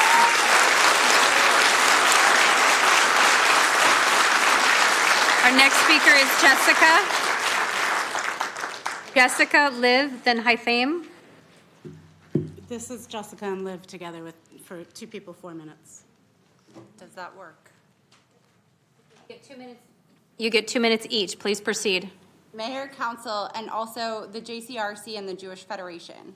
We are proud Jews in support of this ceasefire resolution, the original, and our Palestinian neighbors. We represent descendants of Holocaust survivors, people with family in Israel, biracial Jews, Jews active in the community, and unaffiliated Jews. We were raised on many Jewish values, like one who saves a life saves the world, pursue justice, repair the world, respect that all humans are made in divine image, and very importantly, to question. Mayor, you must stop blocking change. Stop conflating anti-Zionism with anti-Semitism. Israel's war on Gaza is an issue appropriate for this city council. They are your constituents. You should be moved by their pain, wisdom, and needs from you in this awful time. This is the most personal form of democracy. Local pressure is crucial for moving the national conversation. By fostering open dialogue, cultural exchange, and a commitment to diplomacy, we can build bridges and envision a world where diversity is celebrated and conflicts are resolved without resorting to violence. There is no solution in war. Too many Palestinians are dead and dying for being Palestinian. Jewish safety cannot, is not, and will not be predicated on stepping on the necks of Palestinians. Those of us who are Jewish are actively changing what it means to be a Jewish person in the U.S. We are in solidarity with Palestinian people, understanding our healing is interconnected, understanding they are the ones to determine what free Palestine means. Our liberation is tied together. None of us will be free until all of us are free. Thank you.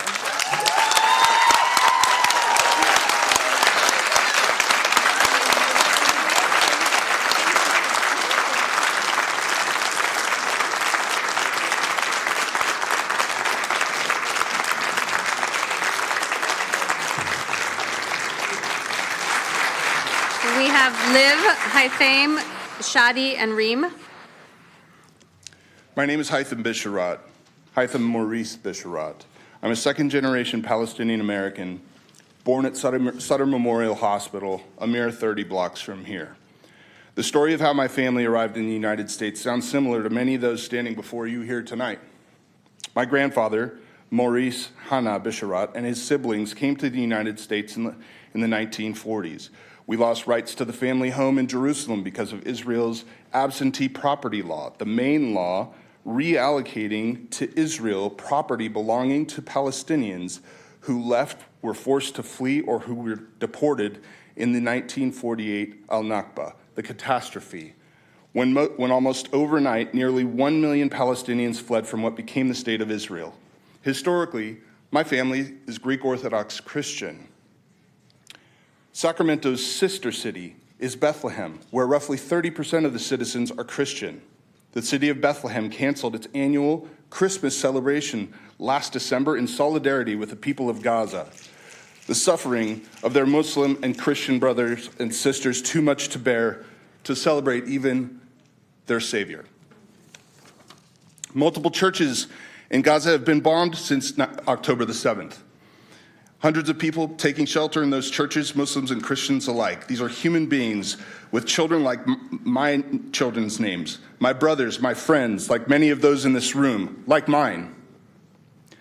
Can any of you look us in the eyes and tell us that our lives must be justified? Palestinians shouldn't have to either. It absolutely has to stop. And you wield the influence to help make that possible. I urge you with every ounce of my being to reconsider tabling the draft resolution for a ceasefire in Gaza. I will find it appalling and inhumane if you don't.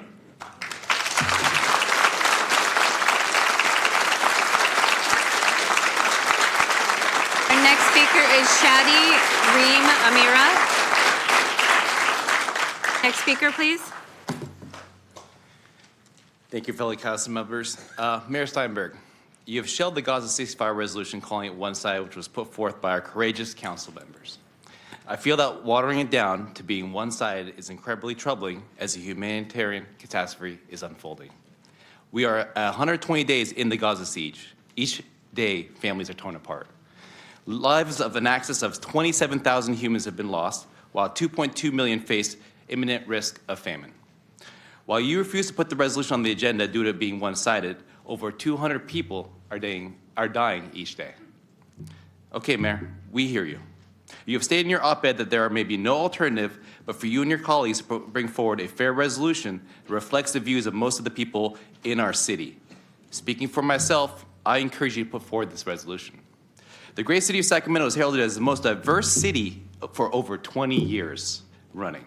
I am imploring you to draft a proposal that best reflects the community as a whole, rather than a subsegment that may pull economic strings. Today, I am joined by members of the community whose families have been impacted and escaped war, survived famine, ethnic cleansing, and genocide. Knowing these tragedies, we are here to align the forces of justice to contribute to peace. I trust you have the pulse on this diverse community and will draft a resolution that can be thought of as fair and balanced to represent this community. Engaging in respectful debates can be had. Finally, we are told that we are being heard, yet see that no action is taking place at a higher level. You pushing for a resolution deemed fair by you and the council members is a starting point, and urge that you stand on the right side of history. Thank you for your time.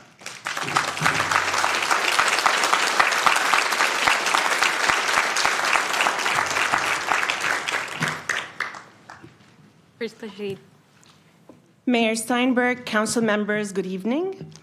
Let me start by saying that there is no excuse for harming innocent civilians anywhere in the world, despite Islamophobes' claims that Muslims do not value peace, but we do value peace and despise violence. Why should we accept the punishment of 2.1 million civilians in Gaza to serve the hidden agendas of corrupt politicians?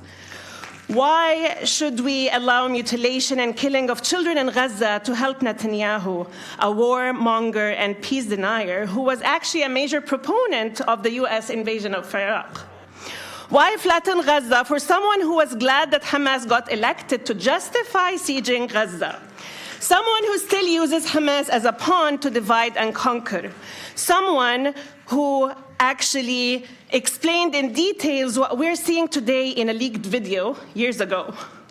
How many hostages returned as a result of the carpet bombings and attacks on Gaza, on innocent civilians in Gaza?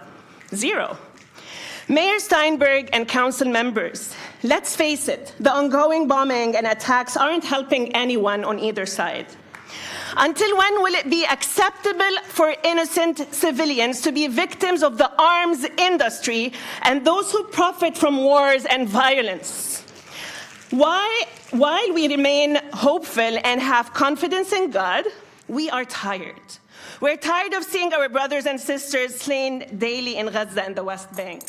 We continue to request a ceasefire resolution because we cannot take it anymore. If you value the Arab and Muslim community and our contributions as professionals, Mayor Steinberg and council members, please pass a ceasefire resolution. I'd like to end with Mahatma Gandhi's quote, "An eye for an eye only ends up making the whole world blind." Thank you so much.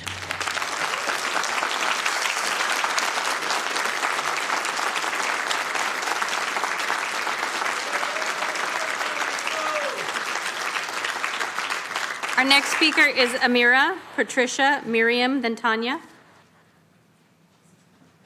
Amira, Patricia, Miriam, then Tanya.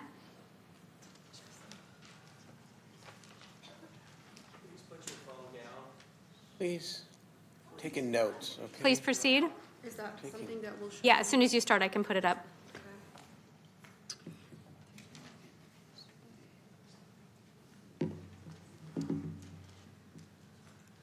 Okay.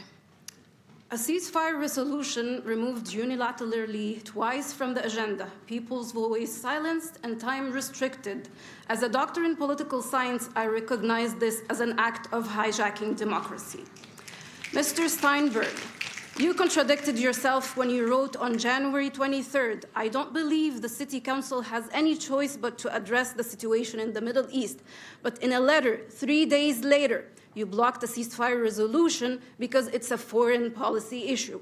Aside from this self-contradiction, when Sacramento alone sends $7 million to Israel while it commits its genocide, this can never be labeled as a foreign policy issue, but an act of local complicity in an international crime. And as a local Sacramento resident, I need to understand why the $7 million isn't being used for local issues, including housing, healthcare, education, and student debts, as shown in this infographic. And as a nonprofit executive working with local families that lost over 250 loved ones in Gaza using local funds, I cannot comprehend how you can invite the community to sit and have a dialogue while Israel finishes killing the rest of their loved ones. The resolution is one-sided, we were told, even though it condemns the loss of all lives. I only see support to one side in Israel, one side that orchestrated the assassination of Israel's crafter of the Oslo Accord, Yitzhak Rabin, and who is now leading the war cabinet that also kills and killed civilians during October 7th and is now killing injured soldiers in the battlefield the minute they become injured. Ceasefire.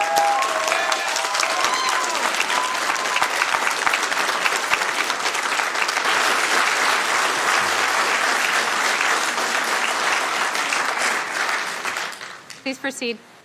I'm Patricia Doherty.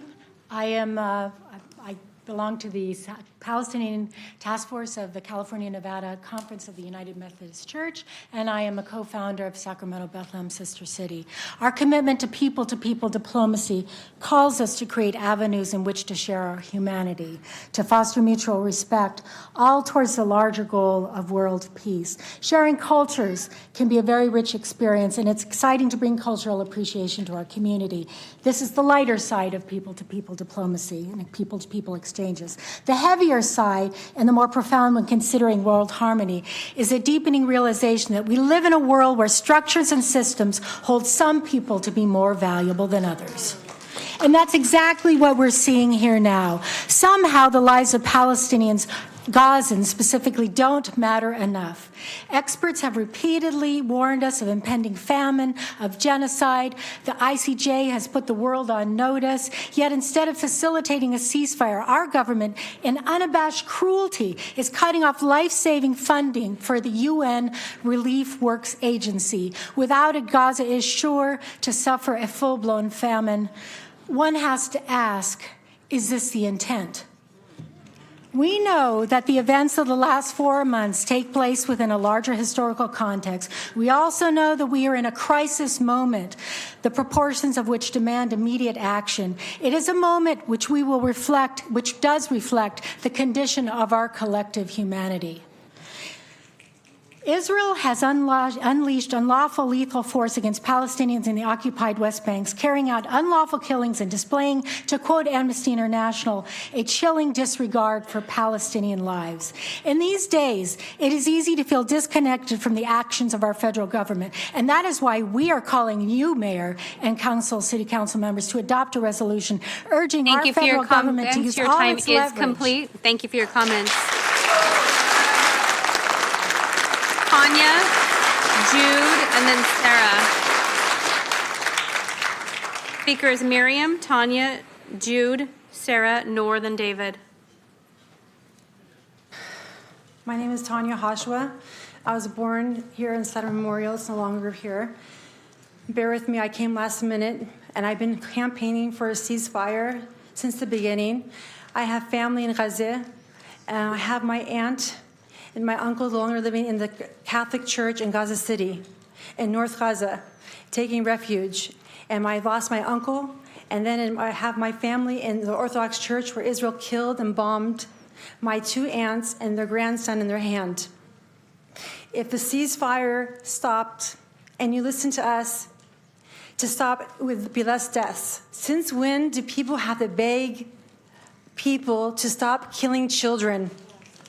Since when is being anti-Semitic calling for a ceasefire? And I guarantee we're Christians in Palestine and we're Muslims in Palestine. I guarantee if it wasn't for the Zionist occupation, there'd be Jews in Gaza living together. And we can heal together, like the rabbi said earlier. We can heal together, but healing is not continuing bombing and killing children. 12,000 children. These are my children born and raised in Sacramento, 2nd generation. We're going nowhere. We're going to be here until you stop killing. And you do have the authority to tell the world we stand for human life. Christian, Muslim, and Jewish, we're all alike. But if you stand against ceasefire, you're not standing for human life. You're standing for some alternative motive. And we want to know what that motive is, and we want a statement what that motive is specifically. It's not anti-Semitic. And we want to know the reason why you're not standing by it, Mayor. And my kids can say something. You want to say anything? I can't believe kids like myself in Gaza are being killed. The way I'm treated compared to the way they're treated is completely wrong. Thank you for your comments. Our next speaker is Miriam.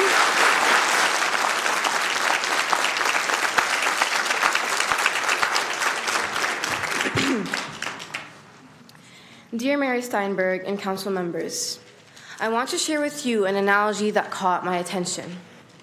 If there is a mass shooter in a classroom filled with children, do you think law enforcement will bomb the entire classroom, let alone the whole school?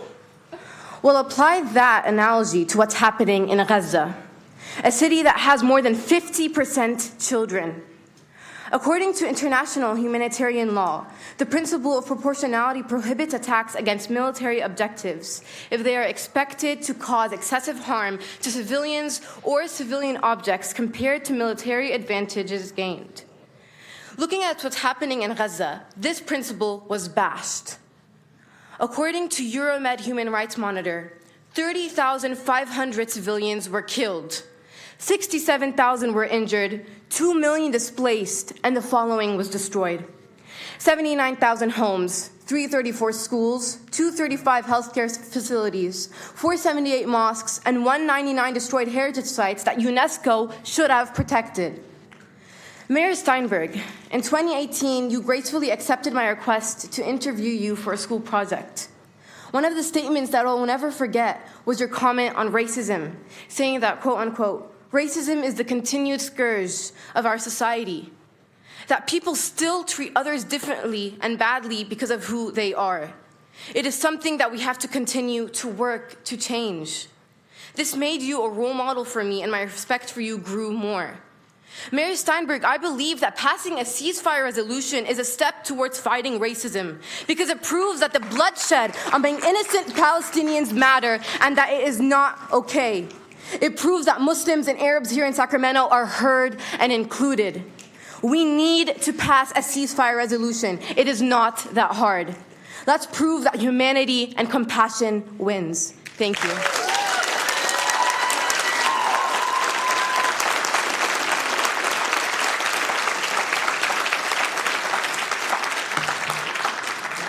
Sarah, Nor, and David.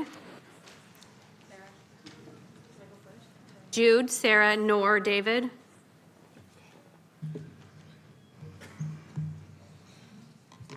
As someone born and raised right here in the city of Sacramento, I speak on behalf of the tens of thousands of students and healthcare workers today. Today marks 122 too many days since the start of this genocide. We are tired of our tax dollars being spent on weapons targeting innocent civilians, nearly half of which are children. We don't want our money used for bombs that destroy homes, hospitals, and schools. We want our tax dollars to be used to aid the construction of every playground U.S. weapons demolished in Gaza. The rest of the school year was canceled because there are no schools and not enough children to attend schools in Gaza. I don't get to complain about a long day at work or a challenging homework assignment. You want to talk about October 7th. On October 7th, there were 36 hospitals standing in Gaza. Today, 0 hospitals stand in violation of international laws. You spoke about your dear friend, Miss Lauren Hammond, may she rest in peace. Your friend, you described her as a hero, who was one phone call away and who is now dearly missed. Our brothers and sisters in Gaza are our heroes. They are no longer one phone call away. I dearly miss the children who will never have the chance to experience the wonders of life or have an impact on others the way that Lauren did for you. Your concern regarding dividing the community is a definite fallacy. When one person tells you it's pouring rain outside and another tells you that it's a beautiful spring day, stop sitting here and listening to both sides and go look outside the window.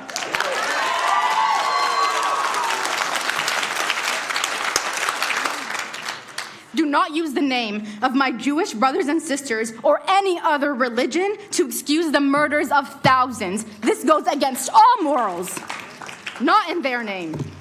So I urge you, Miss Susanna, Miss Lisa, Miss Karina, Miss Katie, Miss Mindy, Mr. Darrell, Mr. Howard, Miss Katie, Mr. Eric, Mr. Rick. The power is in your hands. Represent your people and demand a ceasefire. Your comments, your time is. Thank you.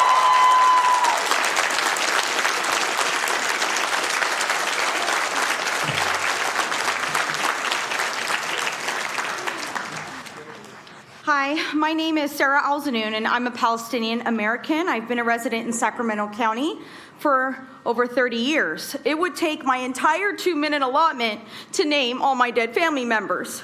My grandfather's from Gaza. My grandmother was forcefully displaced in 1948. My relatives were being killed 40 years before Hamas was formed. My 1-year-old cousin Yassin Zanoun never learned to walk and never will because he was killed.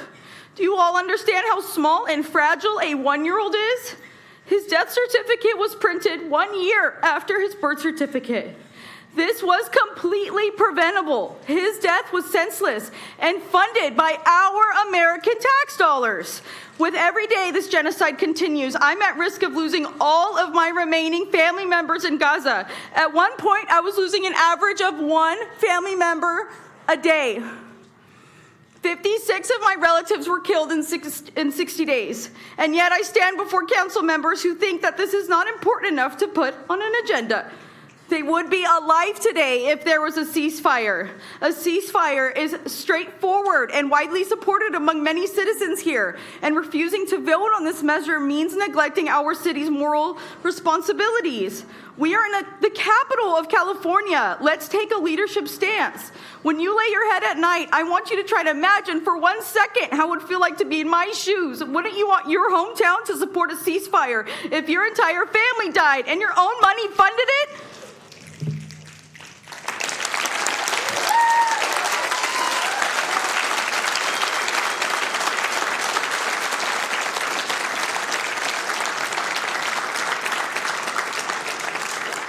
I have two more speakers, Noor and David. But where to play it? How to play it?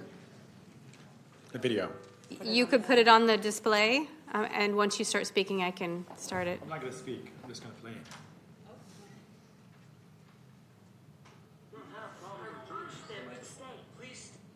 Okay, can we rewind it because it's a 2 minutes video? Can you just reset the clock because it's 2 minutes video? Please proceed.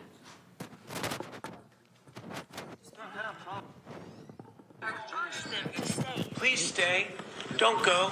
Don't let that take you out. The group returned.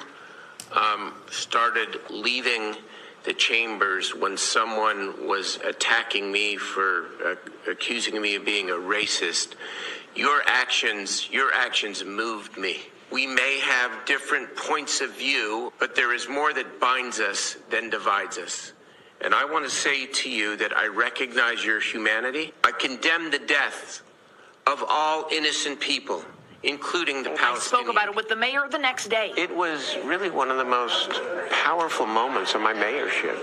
Mayor Steinberg says he believes, quote, what they did is a model for how we might find a better way. As people, as Sacramentans, as Americans, as people with strongly held beliefs, how we might listen better to each other, even while we disagree. I stand before you today to urge action on pressing matters that affects us all.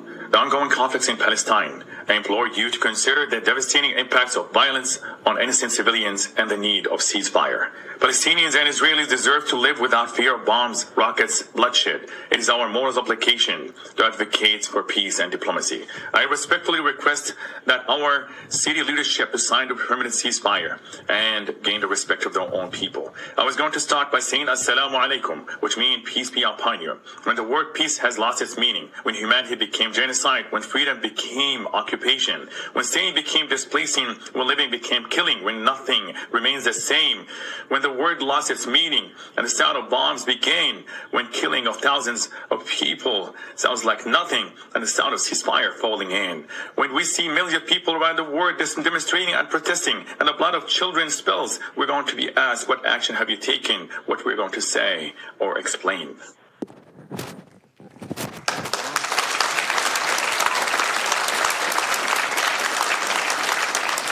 One more thing. My family, by the way, your time is complete. Our final speaker is David. Thank you for your comments. Your time is complete. Thank you for your comments. Your time is complete. Please take your seat. Young family. Please take your seat.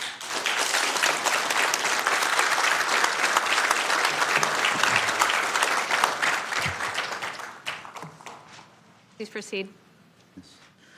Mayor Steinberg, Daryl, we've known each other for around 35 years, from when you were a union attorney before politics. Later, as a senator, you helped obtain state support for the legal aid program I directed. When you chaired the Jewish Community Relations Council back then, you boldly said that despite disagreement with our group's opposition to occupation and for Palestinian freedom, you believed we should have been included in the body that claims to represent the Jewish community. You lost that vote. I'd like to know what's changed. You wrote in your opinion piece Sunday that you have, quote, not been afraid to publicly criticize the Israeli government for its settlement policies. But I also heard you implicitly defend those policies at a small pro-Israel Capitol rally in fall, asserting, amazingly, that Israel strictly observes international humanitarian law. Do you not know that the Geneva Conventions forbid population transfer into occupied territory? Not to mention home demolitions, collective punishment, expulsions, and the killing of more than 300 civilians in the West Bank since October. And then there's Gaza.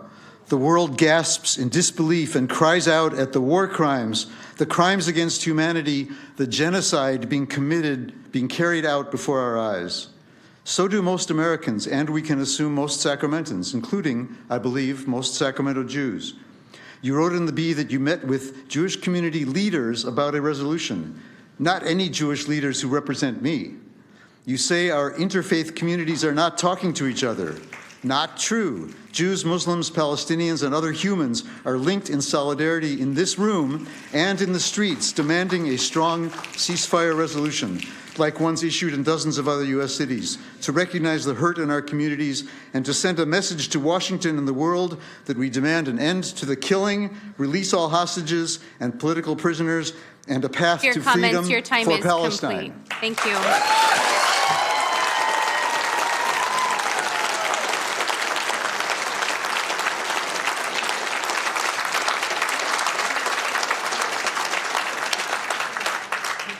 Thank you all.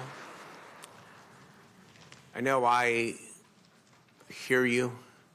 I take it all in very deeply. Let us hear from the other speakers who are here tonight on other items not on the agenda.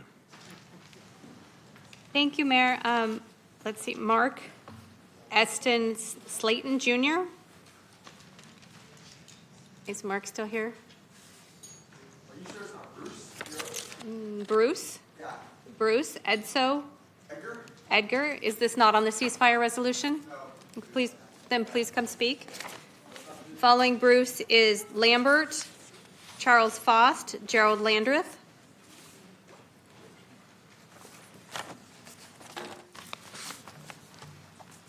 Ready? Okay. Hello, my name is Bruce Edgar Slayton Jr., and I'm the minister of Blue Jew Ministries here in Sacramento. Ironically, but not, I've learned this God's plan for me to express what I needed to change the world around me. I'm homeless. I was made homeless due to a false domestic violence allegation that made me homeless from my home over 25 years, with no resources and no reason for why my best friend and soulmate, my wife, did this to me, as we've never had issues and allegations were easy, proof false. Here I am. If you think you have no restriction to handle this, you're wrong. It causes mental health issues, suicide rates, incarceration rates, jobless, public benefits costs, healthcare costs, and every segment of the budget you struggle with each year. But that's the secondary reason I'm here today, as you'll be surprised how many homeless men are on the streets because of false domestic violence claims, and the youth also on the street from the fallout. The rates are alarming. Since this happened in April 2023, I've been doing grassroots ministry in the homeless communities and unhoused youth communities, getting them to public benefits, helping them register benefits, getting groups to food banks, being their voice and advocate when nobody else would. I sat with them, heard their stories without judgment, revived way too many who have overdosed, and finding way too many who have died with no one there during the holidays. All too often I've missed curfews because a young lady, for example, would pop out of the bushes with no clothes or socks or shoes. I used my late night resources to find them safety and security for the night. I fed those hungry with warm food with every penny I've got, General Air EBT while I had it, or gathering recycled material in the early mornings during the cold. I'm here to say one person can make a difference, and what you're doing as council is not making the impact you could be. It's actually enriching those profiting off the poor, and we're wasting resources instead of resolving the homeless situation, not only with affordable housing, but with attainable housing. Cost savings, common sense solutions, synergy between providers, cooperation and cost cutting at the government level with the numerous agencies you created that limits the impact of the end goal and the recipient. You keep holding these forums and request these studies, although we need is simply putting things together with a vested interest in creating a responsive model. There's a few bullet points I put together to give you an idea of what you've been doing. Many in the homeless community encouraged me to run for mayor. I did, but it was $12,300, and homeless, you don't have that. Run for the vacant council member seats.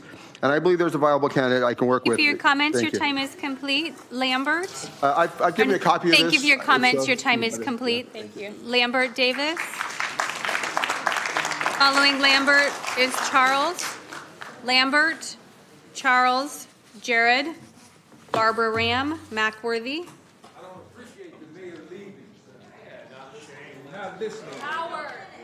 We can't hear you right out of the microphone. Please proceed. I'm going to speak real good tonight. First of all, no. First of all, I want to make sure that the Palestinians know that I sacrificed my freedom of speech for the better of the good. That's what I did. I was the first one to come in here. I know I was. And I was, well, whoever was, I was in the top 3. And so was this man right here. You're sliding down a very slippery slope, City Council. Now, you can play your little games that you want to play, but you may have handed it to me on a platter. Now, this says city manager's report. I'm the only one in the city bold enough to been promoting this. The reason why the city is in deficit is because we have not been kept in the loop. You should be kept in the loop about a $1.5 billion budget. And last week, on Monday, I was at a race equity meeting, and I was approached by Lainey Milstein, and she came over to me after it was over and started harassing me inside here. We filmed it. It's on tape. You got a major problem inside the city manager's office. I think the city manager, all 5 of them, should be terminated for racism, scandals that are continuously going on. And let me wrap this thing up. You're looking at a company, a black-owned company, Cheesecake Company, that's just been endorsed by the Better Business Bureau February 2nd, and we can't hardly get any money from the city manager's office, and there's people getting money that have had many scandals, and we have had none. It says 0 complaints against our family. You should be ashamed of yourself. Comments? Our next speaker is Charles Faust, Jared Landreth, Barbara Ram, then Mackworthy. Hello. The last couple of weeks doing some outreach to homeless camps and some other stuff. And I had a large amount of donations that I had to facilitate moving. Someone wanted to donate a couple $100,000 worth of supplies to me, and I don't do that, so I had to hook up with some organizations to help move that. And so I spent a lot of time with different organizations that I don't usually do and different homeless communities that I don't usually do, and I learned a lot of stuff over the last couple of weeks. And I'm someone that's been doing this for decades and more seriously for 5 years, and every time I take on like a new part of this, it's so much that I come across and learn. And I think that's something that really needs to be done on an individual basis with your guys' offices, is maybe just reach out to 3 homeless people in your district a month and learn what's really going on with them and what the setbacks are and what's keeping them from being housed. Because there's just some stuff that you'd never think about until you have these conversations. Like I said, I've been doing this for decades, and I didn't know some of this stuff that was going on and some of the challenges that were being had and the stuff that was needed and what some organizations need and what some don't, and the storage issues. But it'd be really beneficial. And I know, I'm pretty sure Sacramento Homeless Union emailed a few guys about this too, of having 1 to 5 people that you're working with really diligently over a couple months to see what can be done and what's restricting them from being able to move out of homelessness. I think that'd be really beneficial. So pursue that if you can. Thank you for your comments. Jared Landreth, Barbara Ram, Mackworthy. Okay, I haven't been here for a while, but I have talked to Mario Laura about the problem that we have out in Altos Avenue. We still have a bunch of homeless there that should not be there. They should be in regular housing, and they put the homeless in front of our houses. It's really not acceptable to really have that. To me, it's disrespectful to the homeowners out there, and they're just wondering what is going on. Well, we're at the point now that if something does not get done, we're considering filing a lawsuit against the city. And maybe a portion of that money that we can take, we can put towards the homeless. So, but this has got to stop. What's going on out there right now has to stop. They're tearing up that trail out there. There's people walking down the trails with bats and sticks, and it's not a safe area for people out there now. There's a lot of drugs going on out there. And with the drugs going on out there, we have also, it's insane. I've moved here from Brentwood, and I've never seen a city that has ignored the problem of the homeless here so much as this city. It's just terrible. And you know what? We got thousands and millions of dollars in this country, and we're allowing these people to be out on the street. It's unacceptable. It really is. And this shouldn't be happening. And I don't understand why this is being neglected, because I've talked to you guys about this before, and it seems to be neglect on the city. That's all it is. It's neglect. Okay, this has probably been happening from some time. I have only been here for 6 months, but I'll guarantee you this has been happening probably for the last 10 years, and it's been ignored. And that's why you have a homeless problem that's as bad as it is right now. That's the only reason why it's like this, because you guys have neglected it through the city, and that's why you have a huge problem. You have other people coming from other cities coming here to your city that are homeless because they're getting kicked out of the other cities. Thank you. Barbara Ram, Mac Worthy, Kelly Cooper, Kyle Williams. Barbara. Finally. I do not do patient well, but, okay, so I need the overhead.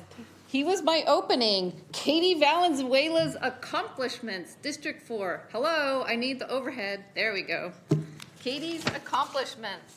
Crime reduction, incident response team, Midtown Association, 35.4 million, steps forward reports, Katie's housing success, aggressively prioritizing affordable housing, city and county. I got to keep going because I'm, whatever.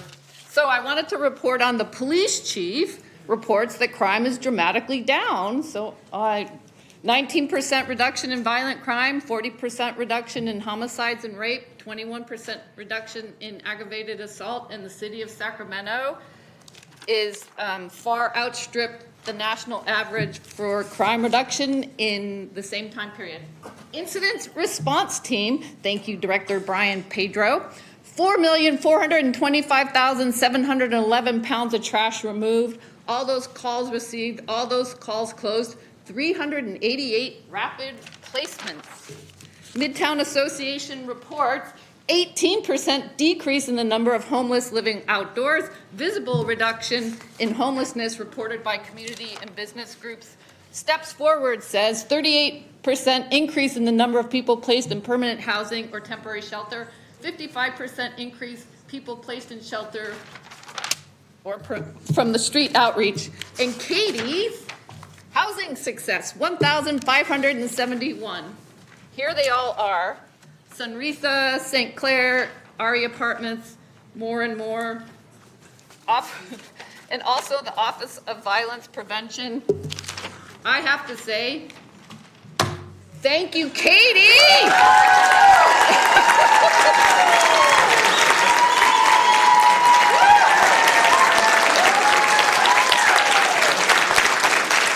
Next speaker is Mac Worthy. Mac Worthy, Kelly Cooper, Kyle Williams, then Jay Eldon. People, what I saw here tonight takes me Mac Worthy. What I saw here tonight takes me back to when I was 18 years old, Morris College. The reason I dropped out of Morris College in Sumter, South Carolina. But before that, I got a sister that's 90 years old in Delpech Heights and 5 nieces and nephews.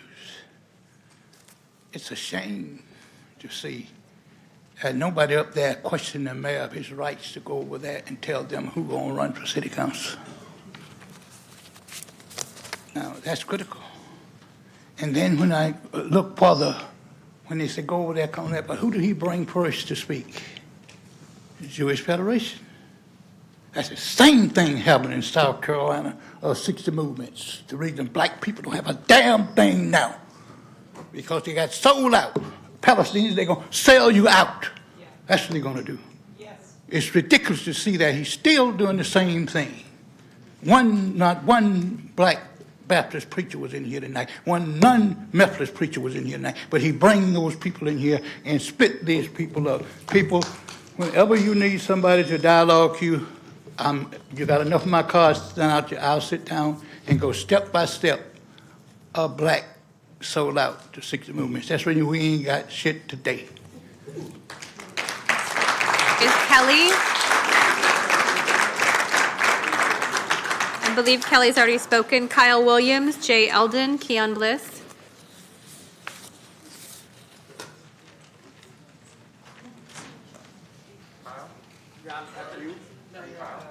Kyle Williams, Jay Eldon, Keon Bliss.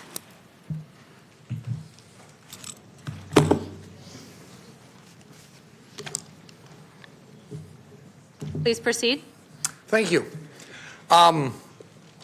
We're a funny people. I've heard this in many scenarios that there's 15 things to worry about in a city or a state or a federal government. And we have a tendency to worry about the top or the bottom 4, 11, 12, 13, 14, 15. Homeless Solutions seems to be doing the same thing. Does any of you, can you nod if you know what Blackstone is and what they're doing to your city and your state? Can anybody tell me up there? Can you please get to your governor and ask him why he's allowing Blackstone to buy every 4th or 5th home?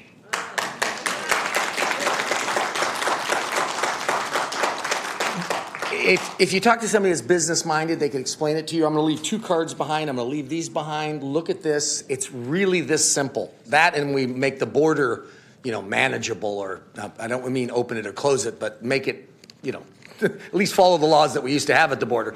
Anyway, that's another story. If you did that and you kept Blackstone from buying every 4th or 5th home, the price of homes would come down. And then people wouldn't be homeless. And they'd be able to afford homes. If you follow the cycle of homes, they go up like this every 8 or so years. 2010, they bottomed. They haven't bottomed for 14 years because Blackstone's buying every 4th or 5th home. And your governor is allowing it. At least your mayor ought to be able to call them and talk to them and ask them why. I'm going to leave these right here. Blackstone. And they're BlackRock, Vanguard, State Street. They own 80% of everything. It's greed. It's terrible. We need to serve the people. So anyway, please consider that. And if men and women have the fight together to change society and both will benefit, partnership, not dependence, is the real romance in marriage. We need to work together, folks. Men and women. Thank you. Our next speaker is Jay Eldon.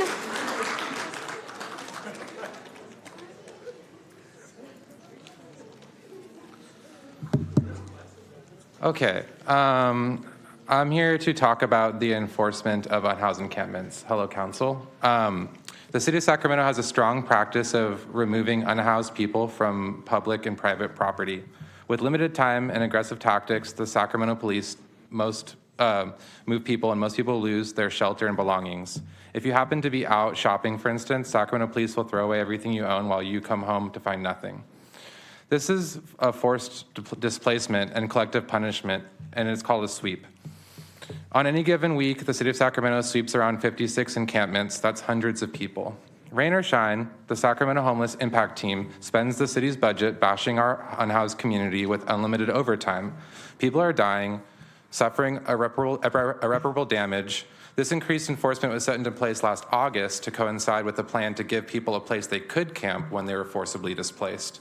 That's on Howard Chan. Empty lots that City Manager Howard Chan would open to the homeless community would mean more camps like Camp Resolution would exist. Lots have been empty forever. There's empty lots everywhere. They need to open up these lots and start opening up these churches, and churches need to stop giving out old food, and they need to stop bullying us around it. If we do have to move, give us more time. 24 hours is not enough time to move everything that I own. Everything. How many times have you moved in the last few weeks? I've moved 7 times in the last few weeks. 7 times. Out of sight, out of mind. I don't want to be in front of anyone's houses, so I'm on the river, and they make me move from the river. That's horrible. Well, and you have to move now? I have 24 hours to move. Just today? 24 hours to move out of this area, off of this street. Not out of the area, off of the street. And what worries you like the most with all that? My dogs. Get over here, Django. Grab him. Him breaking the leash, and you know what I mean. Just things worry me is the weather. You know, my family, and if we have more time. Keon Bliss. Keon Bliss. Keon still here? Keon? And I have 4 speakers that I'm not sure if you are not speaking on the ceasefire resolution: Natalie, Mack, Julius Giles, or Guy Stevenson, and only if it's not on the ceasefire resolution. Please proceed, Mr. Bliss. Unless if you had simply agendized the ceasefire resolution earlier tonight, like your colleagues wanted you to, you could have legally limited people the way you tried to do tonight. But unfortunately, you wasted people's time, up to an hour of time, trying to restrict people to this one topic, knowing full well it's in violation of the Brown Act. Off-agenda comments are exactly that. Items not on the agenda, meaning that unless the commenters entered in that topic field spelled the exact same issue, generally speaking, even regardless of the City Council's rules and procedures, they should be able to talk on that specific topic as long as it's carefully framed. But either way, all that you had to do was just agendize this, and you could have saved yourself a bunch of time, a bunch of upset feelings, and people's trauma. Because frankly, instead of just listening to people and letting them talk, and which is their right under the First Amendment and your job that you are all paid to do, you simply had police out here trying to be a presence to intimidate them and try to force them to limit how long they could speak. You know, I've been talking about this for a while, but I don't really think that many of you are listening. Most of you are lawyers in the room, and you understood that. You know how the Brown Act works. I know the mayor knows how the Brown Act works. But it seems as though you're daring people, rather than just working with people and actually having these conversations in the people's house, you would rather toy with them, try to intimidate them and scare them into leaving the chambers, which many people did, rather than deal with this traumatic experience and risk city resources in defending a lawsuit that could have easily resulted from it. When are you going to grow up about that? Your comments, your time is complete. Really? Vice Mayor, I have no more speaker slips. We need you to listen.